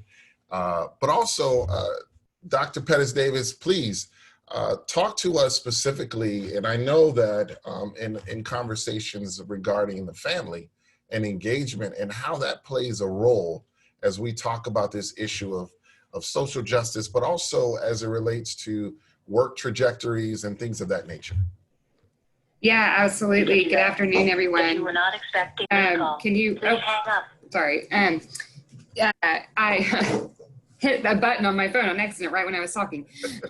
So yeah, I'm really excited to hear the theme of families come up. So as you mentioned in the introduction, I work with adults getting out of incarceration and really adults involved all throughout the system. But what I'd like to hone in on right now is adults getting out of incarceration. And historically, what a lot of our employment programs have done with these individuals is think of them only as individuals and not individuals embedded in family systems where there might be other adults in the home that they're returning to that are also underemployed or not employed, as well as the fact that they're modeling these opportunities for their children about possible employment trajectories. So I think what Dr. Nelson was really talking about with these multi-generation opportunities in trades and construction and all sorts of fields. A lot of times when we work with people getting out of incarceration, we're not really thinking about let's create opportunities not only for the individuals getting out, but for the family members that surround them. And I know that we'll probably have an opportunity to get into this in a little more detail, but speaking of the word opportunities and opening up opportunities, one of the things that I've been talking with employers that are interested and committed to doing second chance hiring or otherwise hiring individuals with criminal backgrounds. And what I've been talking to them more about is that there's a level of cultural competency that comes with that also, in that incarceration permanently impacts people and it permanently changes them because of the nature of confining human beings in the environment of incarceration. So there's some learning to do on the part of the employer as well to not only open the door to individuals who have incarceration histories, but also make sure that they're able to not only be retained in their positions, but promoted in their throughout the company as well. And I will say, and I'll dig in later to some more concrete examples around that, but I will say that the limited research that's been done that compares individuals with incarceration histories as employees to individuals without incarceration histories shows that many times they actually have greater retention and promotion experiences. So that's a little bit counter to what some people might perceive to be the case. So I'll stop there for now because I know we're going to dig in. That's perfect. And I tell you, HBI has been doing this for a long time and 50 years or so as an organization. But I can tell you that, our initial foray into working with those that are either youth that have been touched by the justice system or adults was a research project in the early 90s that manifests itself into what we do today in terms of helping those individuals learn a skill before they return home and then helping them go back to work. And in some cases, that opportunity has opened up individuals to be able to really go back and think about, what do I want to be when I grow up? What do I want to do? Whether they're young or what do I want to do when I get out is the second part of that conversation that happens quite a bit. But other populations have the same issue of trying to figure out what is it that I want to do next. That exposure issue often gets lost in the conversation. And I want to go back to you, Lieutenant Governor, to talk a little bit about recent experiences, because most recently you've had a program that started with a vision that you had, and you articulated that you wanted to do something a little bit different than what was being done. So talk about that, because I think that that has this a wonderful tie into what we're talking about right now. Yes. Well, you know, as I said before, I had been interested in seeing, and I'll use the term the exposure, as Dr. Nelson was talking about, exposing more young people to the professional trades and the skill sets that can be, you know, acquired there that could lead to that entrepreneurial opportunity, businesses, and self-sufficiency. And so I did hear a presentation by the Home Builders Institute and what the builders were looking for. I mean, I knew from just our experience in the state that pre-COVID, there had been a shortage of employees generally, but particularly in the building trades. And so I thought at that time and started talking to HBI in terms of bringing a program to Baltimore City first. Baltimore City schools, which have had challenges over the years, as well as within their trade tech programs, but just generally speaking. And so I took it to the superintendent of Baltimore City Schools, who was very interested in pursuing it. We had some discussions. Unfortunately, all governmental entities are filled with bureaucracy. And I say that as part of a governmental entity. And so while I'm thinking that, you know, this is something that can be done right now, we can start it as a pilot, let's get going. Just, you know, all they said they need is space. Let's do it. And you provide the kids. And, you know, the superintendent, local superintendent asked me to talk to the statewide superintendent so we could move it through quickly. And that was done, did it very quickly with her. But it got caught up in the internal city schools, bureaucracy. They wanted to wait. They were doing some kind of study on something else. And so as frustrated as I was, I still persisted with it. And at the same time, started talking to our Secretary of Juvenile Services with regard to the kids that are under his supervision. You know, these are the kids who've gotten themselves into some difficulties, and so they're under supervision with Juvenile Services, used to be called Juvenile Justice. And so what about bringing some of those kids into it, you know, given that the school system itself are dragging their feet. And these are kids who are also in the school during the day, but they have to report to Juvenile Services in the evening. So he was very interested. And so we started talking again back with the schools about using their facilities because these are their kids also. And so that went on for, you know, about a year. And we got to last year, or I guess, yeah, the end of last year, where it looked like we were moving forward with both tracks. The daytime kids, you know, that they would go through or start the program in carpentry, and those under supervision with Juvenile Services would come in the evenings, and they would also go through the same program. As we were moving along, we had some difficulties with the space for a while, and then COVID hit. And that shut down everything associated with schools. This summer, though, I circled back with the superintendent in Baltimore City Schools, recognizing that city schools were shut down, but I said, look, what about the kids that are in Juvenile Services? And can we utilize the school buildings for that? And she was very amenable to that. And so we did get started and have started with the kids in Juvenile Services supervision.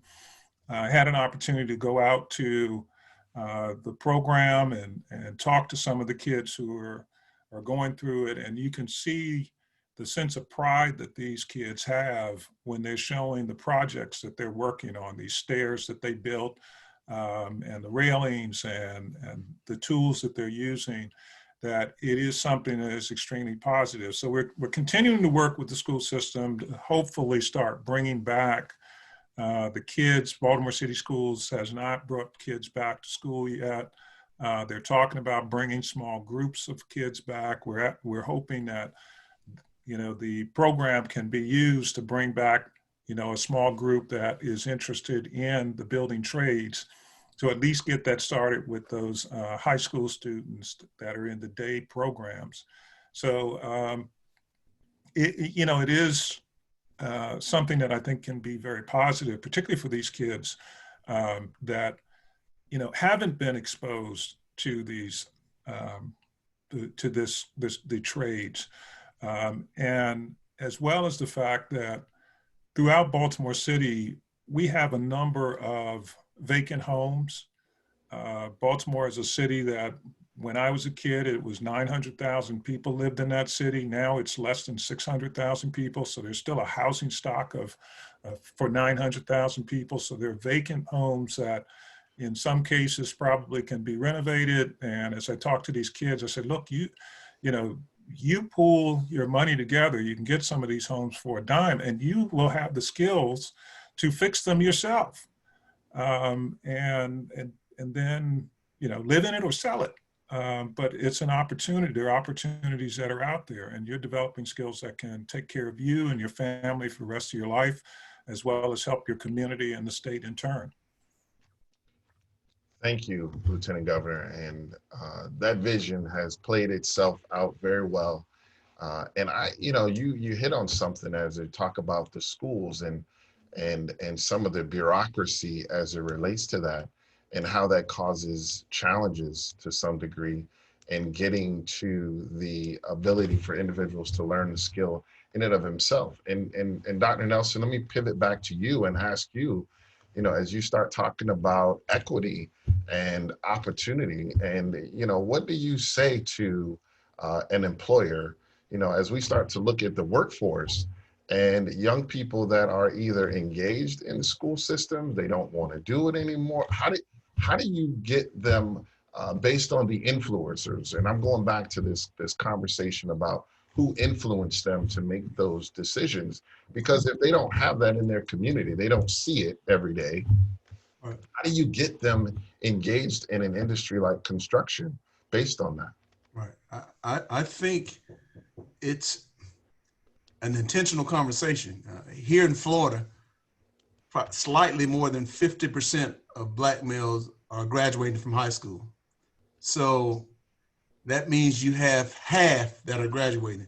If we look at our population within the Florida Department of Corrections or the Florida Department of Juvenile Justice, the largest single population are Black males. So we're not educating them, and we're spending a lot of money on the back end, whether it's residential in Department of Juvenile Justice or Department of Corrections. It's an intentional conversation that school systems, parents, communities, politicians need to take an honest look in terms of how we're spending our money and where we're spending our money. If it's the case that we're losing them in middle school and high school, why not? Why not introduce something, trades, vocational, the things that were there previously, instead of trying to force them into FAFSA, FCATs, whatever else that they're trying to force? Why not? Because what we're doing now, if we're honest with ourselves, it isn't working. If half of them are graduating, it isn't working. And the Florida Department of Corrections budget is over $1 billion. The Department of Juvenile Justice, close to 800,000, if not more. So I just think when folk are having these defunding conversations, those are conversations, how are we spending our money? So that's the conversation with educators and politicians alike. And also it's a community conversation as well, because as I said before, the wealth disparities are there and they've been built over time and they're getting worse. And times like this with the pandemic makes it even more so. So if we're giving someone a trade, like my dad said with education, they can't take that away. The same thing fits with a trade, and Lieutenant Governor was speaking to that you teach these young men, not only, I think it's teaching them a skill set, But the end goal for me with them is teaching them how to be entrepreneurs, and that they can pass that down, because that's how you build wealth. My dad had no idea that we would take up his, and he was just doing it because he wanted to provide housing for less fortunate folk. So he was renting out these trailers and trailer parks. He was doing that out of his benevolence, but he was making wealth at the end. So when he retired, he had something, and he was able to leave something. And not only did he leave something, but he planted a seed within both me and my brother. Neither one, we all said, I would never rent. I'm never going to do anything like that. People calling you all the time. You got to repair this. I would never do that. But that is how my kids are in college today. That seed that was planted by my dad with a 9th grade education, that it was about building wealth and also learning something that couldn't be taken away from you. So yeah, that conversation with the education system is them taking a clear and close look at themselves. If you're only graduating half or your graduation rate, whatever it is, then maybe we do need to take a look. Thank you. And you talked about planting a seed. And if we planted the seed early enough, you know, that there are opportunities that hopefully that seed will grow. You know, you mentioned several things about family and your upbringing and how you got exposed to it. Similar to the Lieutenant Governor who's talked about the same thing, being exposed to it is what helped you to appreciate it somewhere. And that seems to be common. I've heard it all day today. Common, not necessarily based on age, not necessarily based on gender, or race. If you were exposed to it, you then have an appreciation. There was a congressman earlier who said the same thing, that he was exposed to it in Montana with his dad. Generational, you spoke to that too. That's a way that we could probably attack this issue, is exposing to our kids this at a very young age for them to continue on. Now, if I pivot to the other end of it and say, well, okay, so if we planted the seed, if we did that and they were exposed to it, then there's a likelihood, more of a likelihood, that they could be more engaged in the work as we talk about increasing the workforce. On the other end of it is I've got to be the right receiver of that individual also. And Dr. Pettus-Davis, I'm coming to you to talk about, okay, so now I've got this individual. How does an employer now need to prepare for that also? Because that's the other side of it. You can have all the seeds planted you want, and I want the job and I'm ready to go.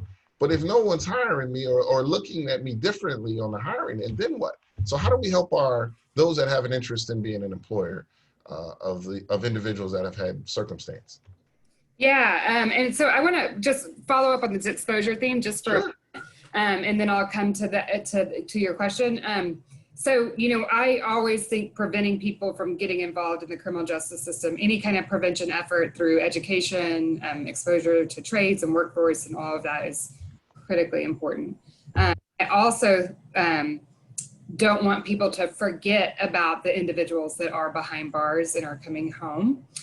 So we have 13 million people cycle in and out of jails and prisons every year, and 2/3 of those individuals have children under the age of 18, who are going to expose their kids to opportunity if they're given opportunity, or to continued hardship, right?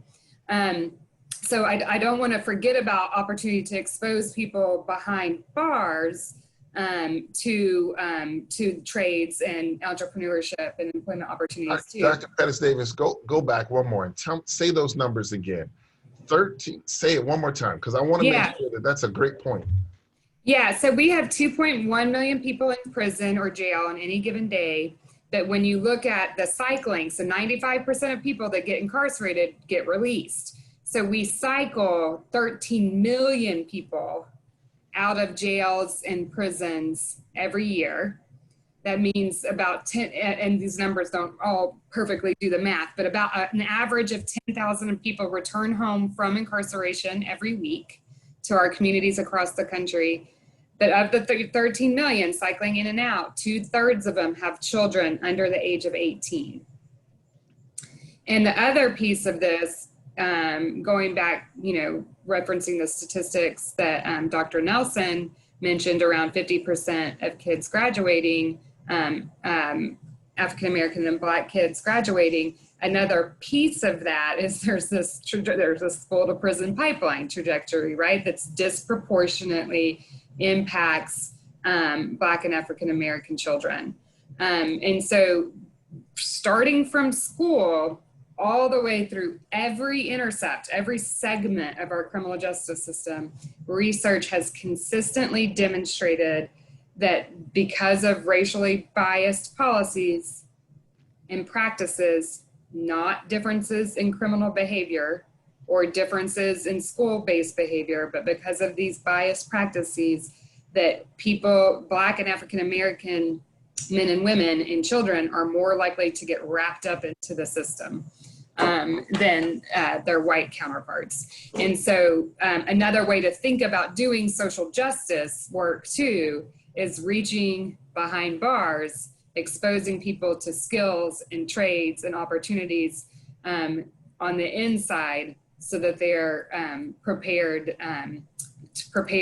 to take advantage of opportunities when they're open on the outside. So I just want to say, like, I obviously want to prevent people from going in or getting involved in the system in the first place, but I just don't want to forget about this, large segment of our population that is also really wanting to do well by their family and help their children have a different experience in life. So speaking of opportunities from the employer side, I think I mentioned about some cultural competency around people with incarceration histories, because it's such a different environment and experience than you can ever imagine being exposed to. I mentioned it changing people. So I think this is best understood in a concrete example, just one that I want to talk about. So we hire people with incarceration histories, of course, because we believe that it's really important and because of their expertise. And I had, this happened the last summer, I had two relatively new hires, both of them with master's degree in social work. One of them had been in and out of prison 3 different times through the course of his life. And the other person had never been to prison. And because of some mess up in the system, both of these individuals didn't get paid. So the individual with the incarceration history starts calling, I'm the CEO of the organization, right? He's got three layers of supervisors before me. And he starts texting me and calling me and emailing me about how could I do this to him? This is ruining his reputation. This is the types of things that send people back to prison. His family's not going to believe him that he didn't get paid, that it was an FSU mistake. His debtors aren't going to believe him. He's worked so hard to regain his reputation. How could I let this happen? Right? And then the other master's level, relatively new hire, never comes to me, never says anything. I find out by happenstance, by their supervisor, that she also didn't get paid. And her response was, I'm just going to put my bills on a credit card.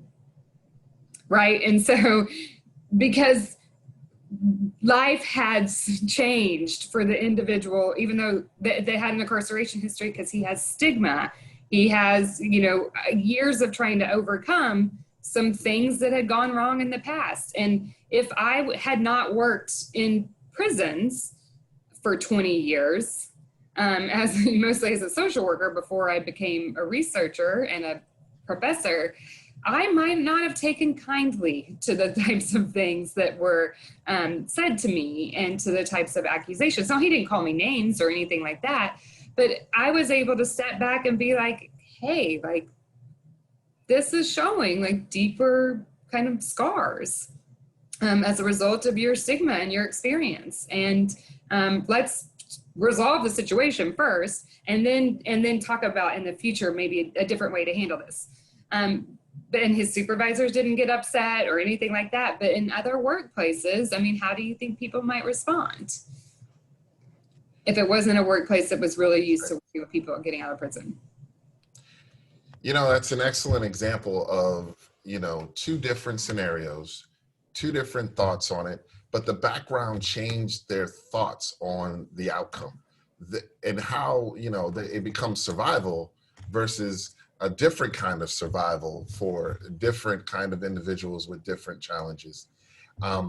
Let me just open up this conversation about equity and get anyone that wants to pipe into this conversation relative to equity, because it speaks to some of that, Dr. Pettus-Davis. When you start to talk about equity, what are your thoughts on? I'm just sort of opening this up to anyone that might want to make a comment about equity. And I hear a lot about equity versus equality. Any thoughts on that in general? And Dr. Davis, since you're right there, I'll ask you, and then if anyone wants to follow and comment, I would appreciate it. Yeah, I mean, I think that we've got to think about equity, from this nuance, if you're giving people, one, you've got to give people opportunities, right? But you've also got to look at like where there's been barriers in the past and not disproportionately hold that against them. Like I was talking to a bunch of judges the other day, and I said, when you're looking at risk tools, which is a whole nother thing that I won't even talk about right now, but you can't look at people's school records when you have a school system that disproportionately disciplines kids of color. It's not reflecting differences in behavior. It's reflecting differences in how the school system responds. And so if we hold their school record over their head into adult years, we're never going to create equity opportunities. And I'll also say, and I could go off on this for a long time, but anytime we're looking at changes in organizations or legislation or policy or interventions, we have to evaluate those interventions as to whether they are increasing equity. So usually we look at, are they getting people jobs, or are more people staying in school? Well, that could be the case, but it could be only for white people because the intervention wasn't designed to increase equity. And the juvenile justice system did this. They decreased the number of kids that were in detention facilities dramatically, but then it became the kids that were incarcerated were kids of color more disproportionately. So it worsened disparities instead of creating equity. So we have to evaluate our efforts from an equity perspective, not just assume that it happens naturally. Perfect. Thank you. Lieutenant Governor? Well, I think, Dr. Pettus-Davis, he had a very interesting point, particularly when we're looking at, over the last several years, many of the states, and I know here in Maryland, we've been reducing our population in our state correctional institutions. And our correctional institutions the majority are African-American males. And part of the effort has been something that we pushed through a couple of years ago, justice reinvestment, and looking at, the nonviolent offenses and, drug possession, things of that nature that, have locked up a large proportion of, African-American folks, women and men, and possibly, probably more disproportionately, because as I used to say when I was much younger, and they would be talked about in terms of those who get caught with possession or even small distribution, is that in many of the African-American communities, drug usage and selling is more outdoors, versus in a suburban area, it's more indoors. And so you're more likely to be, found with possession if you're outdoors than you are if you're in a home or in a backyard away from the street. And so, those things, whereas we've been reducing it, it is worthwhile to take a look at, the impact of, a policy that we may have, like was mentioned, that you say, okay, we're going to work hard to reduce our populations in juvenile services or in the correctional institutions. But, how are we doing that? Are we doing it in a way that is equitable? Are we just saying we're going to let the embezzlers out, but not, the possession folks? I'd like to say, and I'm a little biased here, that we've been, doing a good job at that. But there are other issues too. I mean, and I know this isn't probably the forum to talk about collateral consequences, but there are barriers. We did mention barriers. There are barriers to employment once these individuals come out. And I said embezzlers. Now, maybe you don't want an embezzler to be your bookkeeper, or you don't want someone who's been charged with, violating children to be in a daycare. But we had a rule on the books that said that if you had a felony, misdemeanor, or drug offense, you couldn't be you couldn't be an assistant mortician. And it was like, okay, probably some mortician fleeced some family, years ago, and you get a local elected official says, well, I'm never going to let this happen again. And so they just throw the baby out with the bathwater, and they say you can't be, it wasn't even an assistant mortician. You couldn't be an intern. You couldn't, train to be a mortician. So it meant you never would become a mortician. And so, I mean, those were kinds of things that we said, look, we got to take a look at all these, provisions that are there that then become barriers for folks coming out of the criminal justice system. And there were similar ones like that, that said that if you had a misdemeanor, a drug violation, or a felony, you couldn't work in a senior center of any sort. So that meant you couldn't be a bus driver, you couldn't be a dishwasher, and probably somebody fleeced somebody in a senior center, but families fleece their own family in these centers. So, I mean, and it was a lifetime ban. It wasn't where it said within the last couple of years, or this happened, whenever. This was a lifetime ban. So, we have to look at those types of barriers too, and in terms of what's equitable and how it impacts individuals as we go forward. Thank you. Thank you. Randy, I wanna get your comments on this equity issue, and then I want to pose a final question to each of you. We're at countdown right now, but I want to make sure, Randy, you get a chance to comment. Yeah, that equity conversation, equality versus equity conversation, it's kind of like one of those conversations when they're talking about affirmative action and all. I think it gets lost in the weeds. But for me, and this is just for me, the disparity of wealth, it's just mathematics. If you were to look at the fact, if you start in the 60s and the civil rights and all, if you start from there to the day, 60 years, and what I talk about is equal opportunity versus equal access. Right now at Florida State University, everyone had the access, being able to apply. We can apply for admission.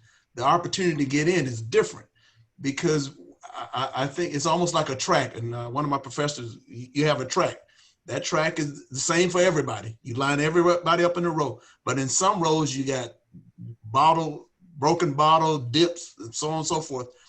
They all have access to the track, but their opportunity to win the race are different. I see the same conversation, whether we're talking education, whether we're talking, because you can't have 99.9% of the low performing schools in communities of color and then say when it's time to apply for college and all, that there's equality there. There's equality of access, that they can apply, they can fill out the thing, but all the other requirements, that opportunity is not the same. So whether you have to address those in some form or fashion, and you would have to in order to turn around and say that there's equality there, because you can't have those built-in disparities all the way to the time of the game or the race and then say, okay, we're all equal now. And we had that conversation with law enforcement. When I'm training law enforcement, they're mad at me for things I didn't do.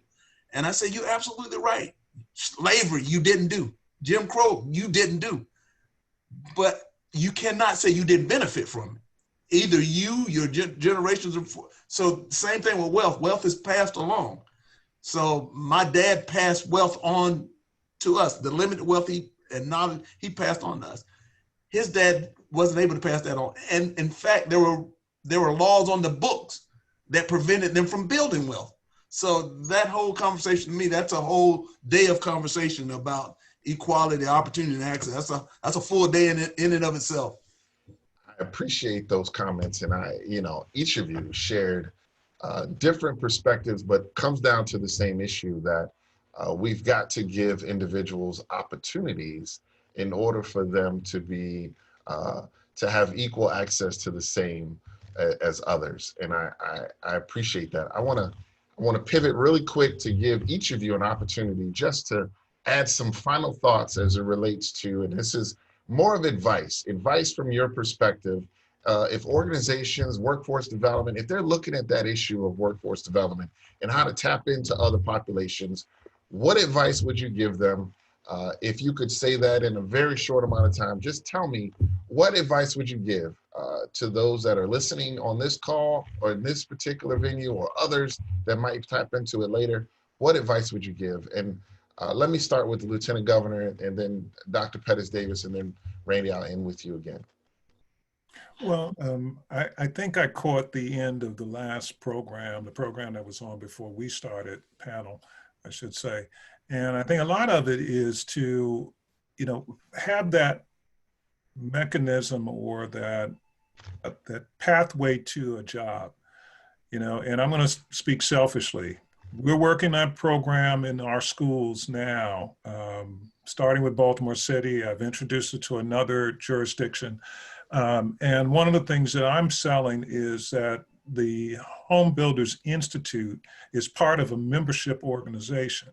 And so the members, hopefully they will be looking at the graduates that come out of these programs, be it the kids that are coming out, traditional K through 12, the ones who come through K through 12 but are under supervision with juvenile services, that they are there to offer them a job when they show their Home Builders Institute certificate. So that, I think, makes a difference, because then they go back and they talk to their friends, they talk to their cousins, they talk to the neighborhood and say, I have this job, I have this skill, and it's something that I can take care of myself and my family. So, it's hiring the folks.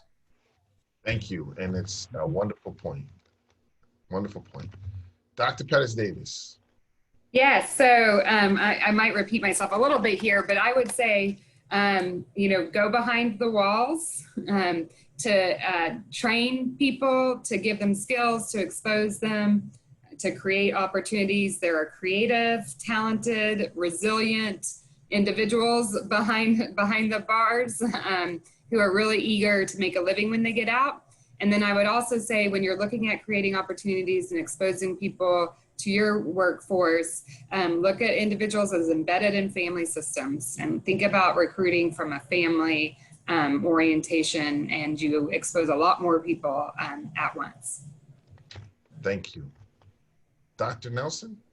And I think mine is probably a combination of both of theirs. I think that in 1989, I was fresh out of the academy, and they gave me a cell phone and a bag, handcuff, and a .357 revolver to go and track down individuals that were just released from prison with a prison release program. Now the cell phone is like this. Technology has changed America and will continue to. But the trades industry, I've yet to find, nor will I think we'll see machines going in building a house from start to finish. I think that we need to reimagine, and particularly with disadvantaged communities, communities of color, the place and space for them to, particularly our young folk, to be able to get into this as entrepreneurs through trade, as opposed to just channeling everyone into an educational space of college, technology and all. I think that there's a place and a space for young folk within the trades And I think that that's going to be here for a while. And I think that we need to continue to encourage and expose, because once again, exposure and opportunity. Thank you, Dr. Nelson. And thank all of you for your time today. As always, I knew it would be a rich discussion, and I thank you all for your time today. I really, really, really appreciate all your comments and your advice and recommendations. Have a wonderful rest of your day. Thank you so much. Thank you. Thank you, Thank you very Tadar. much.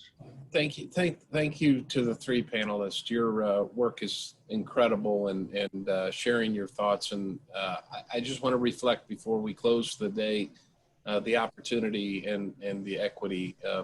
It's across the board. Yes, we train in prisons in Illinois and in Florida. We're working with Nebraska and Delaware and Maryland and in the juvenile justice and juvenile services and the corrections. And those opportunities, I will say the return on the investment, Lieutenant Governor, in government, you understand because you're an advocate for it, the return on the investment to give hope. And, you know, I once worked for a guy that said the most important family value is a job. And if we can help create and train and place in an industry that is in desperate need of talent, then we're making the world better. And the three of you, along with Tadar and your effort in this, especially in these times, I will say, not only in the prisons and in the juvenile services, but in the mainstream African-American community and Hispanic community, and frankly, in affluent white communities, opportunity is lacking in the trades, and we need to continue to promote that. So much appreciate the three of yours comments today, and look forward to you working with all three of you in the future as we can move the needle on this. So thank you.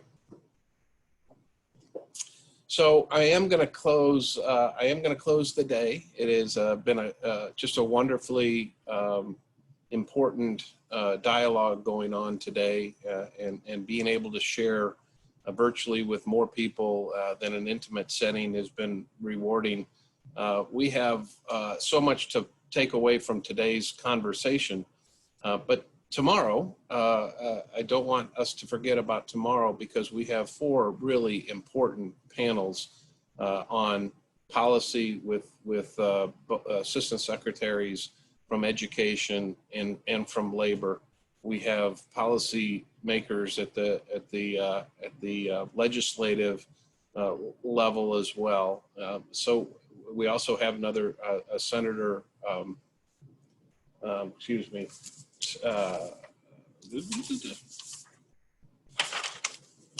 Senator Mike Rounds from Indiana is speaking to us tomorrow afternoon on his thoughts on workforce development, as well as the new environment in education and training, and then as I suggested, federal policy. So I encourage you all to come back tomorrow. I also encourage you at 11:30 tomorrow morning. One of the negatives about a virtual is you have to lock people out in the comments, and I don't like that any more than you do, because I know everybody on this call has something to say and some value to add. But unfortunately, because of the numbers, it's just a little bit difficult to open everybody's mic and have a productive meeting. And I appreciate your chats. But tomorrow at 11:30, in order to give others opportunity to speak, we're going to have an open dialogue. We're going to grab a cup of coffee, and probably my 4th or 5th cup of coffee. But at 11:30, open the mics in the meeting from 11:30 to 12.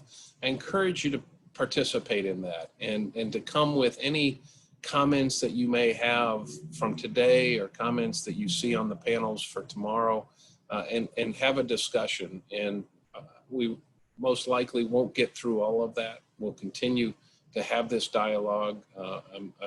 I would encourage you to write your questions, even if we don't get to them tomorrow during the panels, but encourage you to give us your input so that we can take this away, and we can have some actionable items, and how we can work together and continue to work together to make opportunity and equity and availability for this type of training at the same time as we build careers and we change lives. At the same time, fill an industry with the skilled labor that they need. So I just want to thank everybody for their participation. If we were in person, as I said earlier, as a round of applause, if we were in person, we would be going to our cocktail reception. I look forward to that next year. But if you are so inclined, have a glass of wine, enjoy the rest of your evening, and I look forward to seeing you tomorrow at 11:30. Thank you and good night.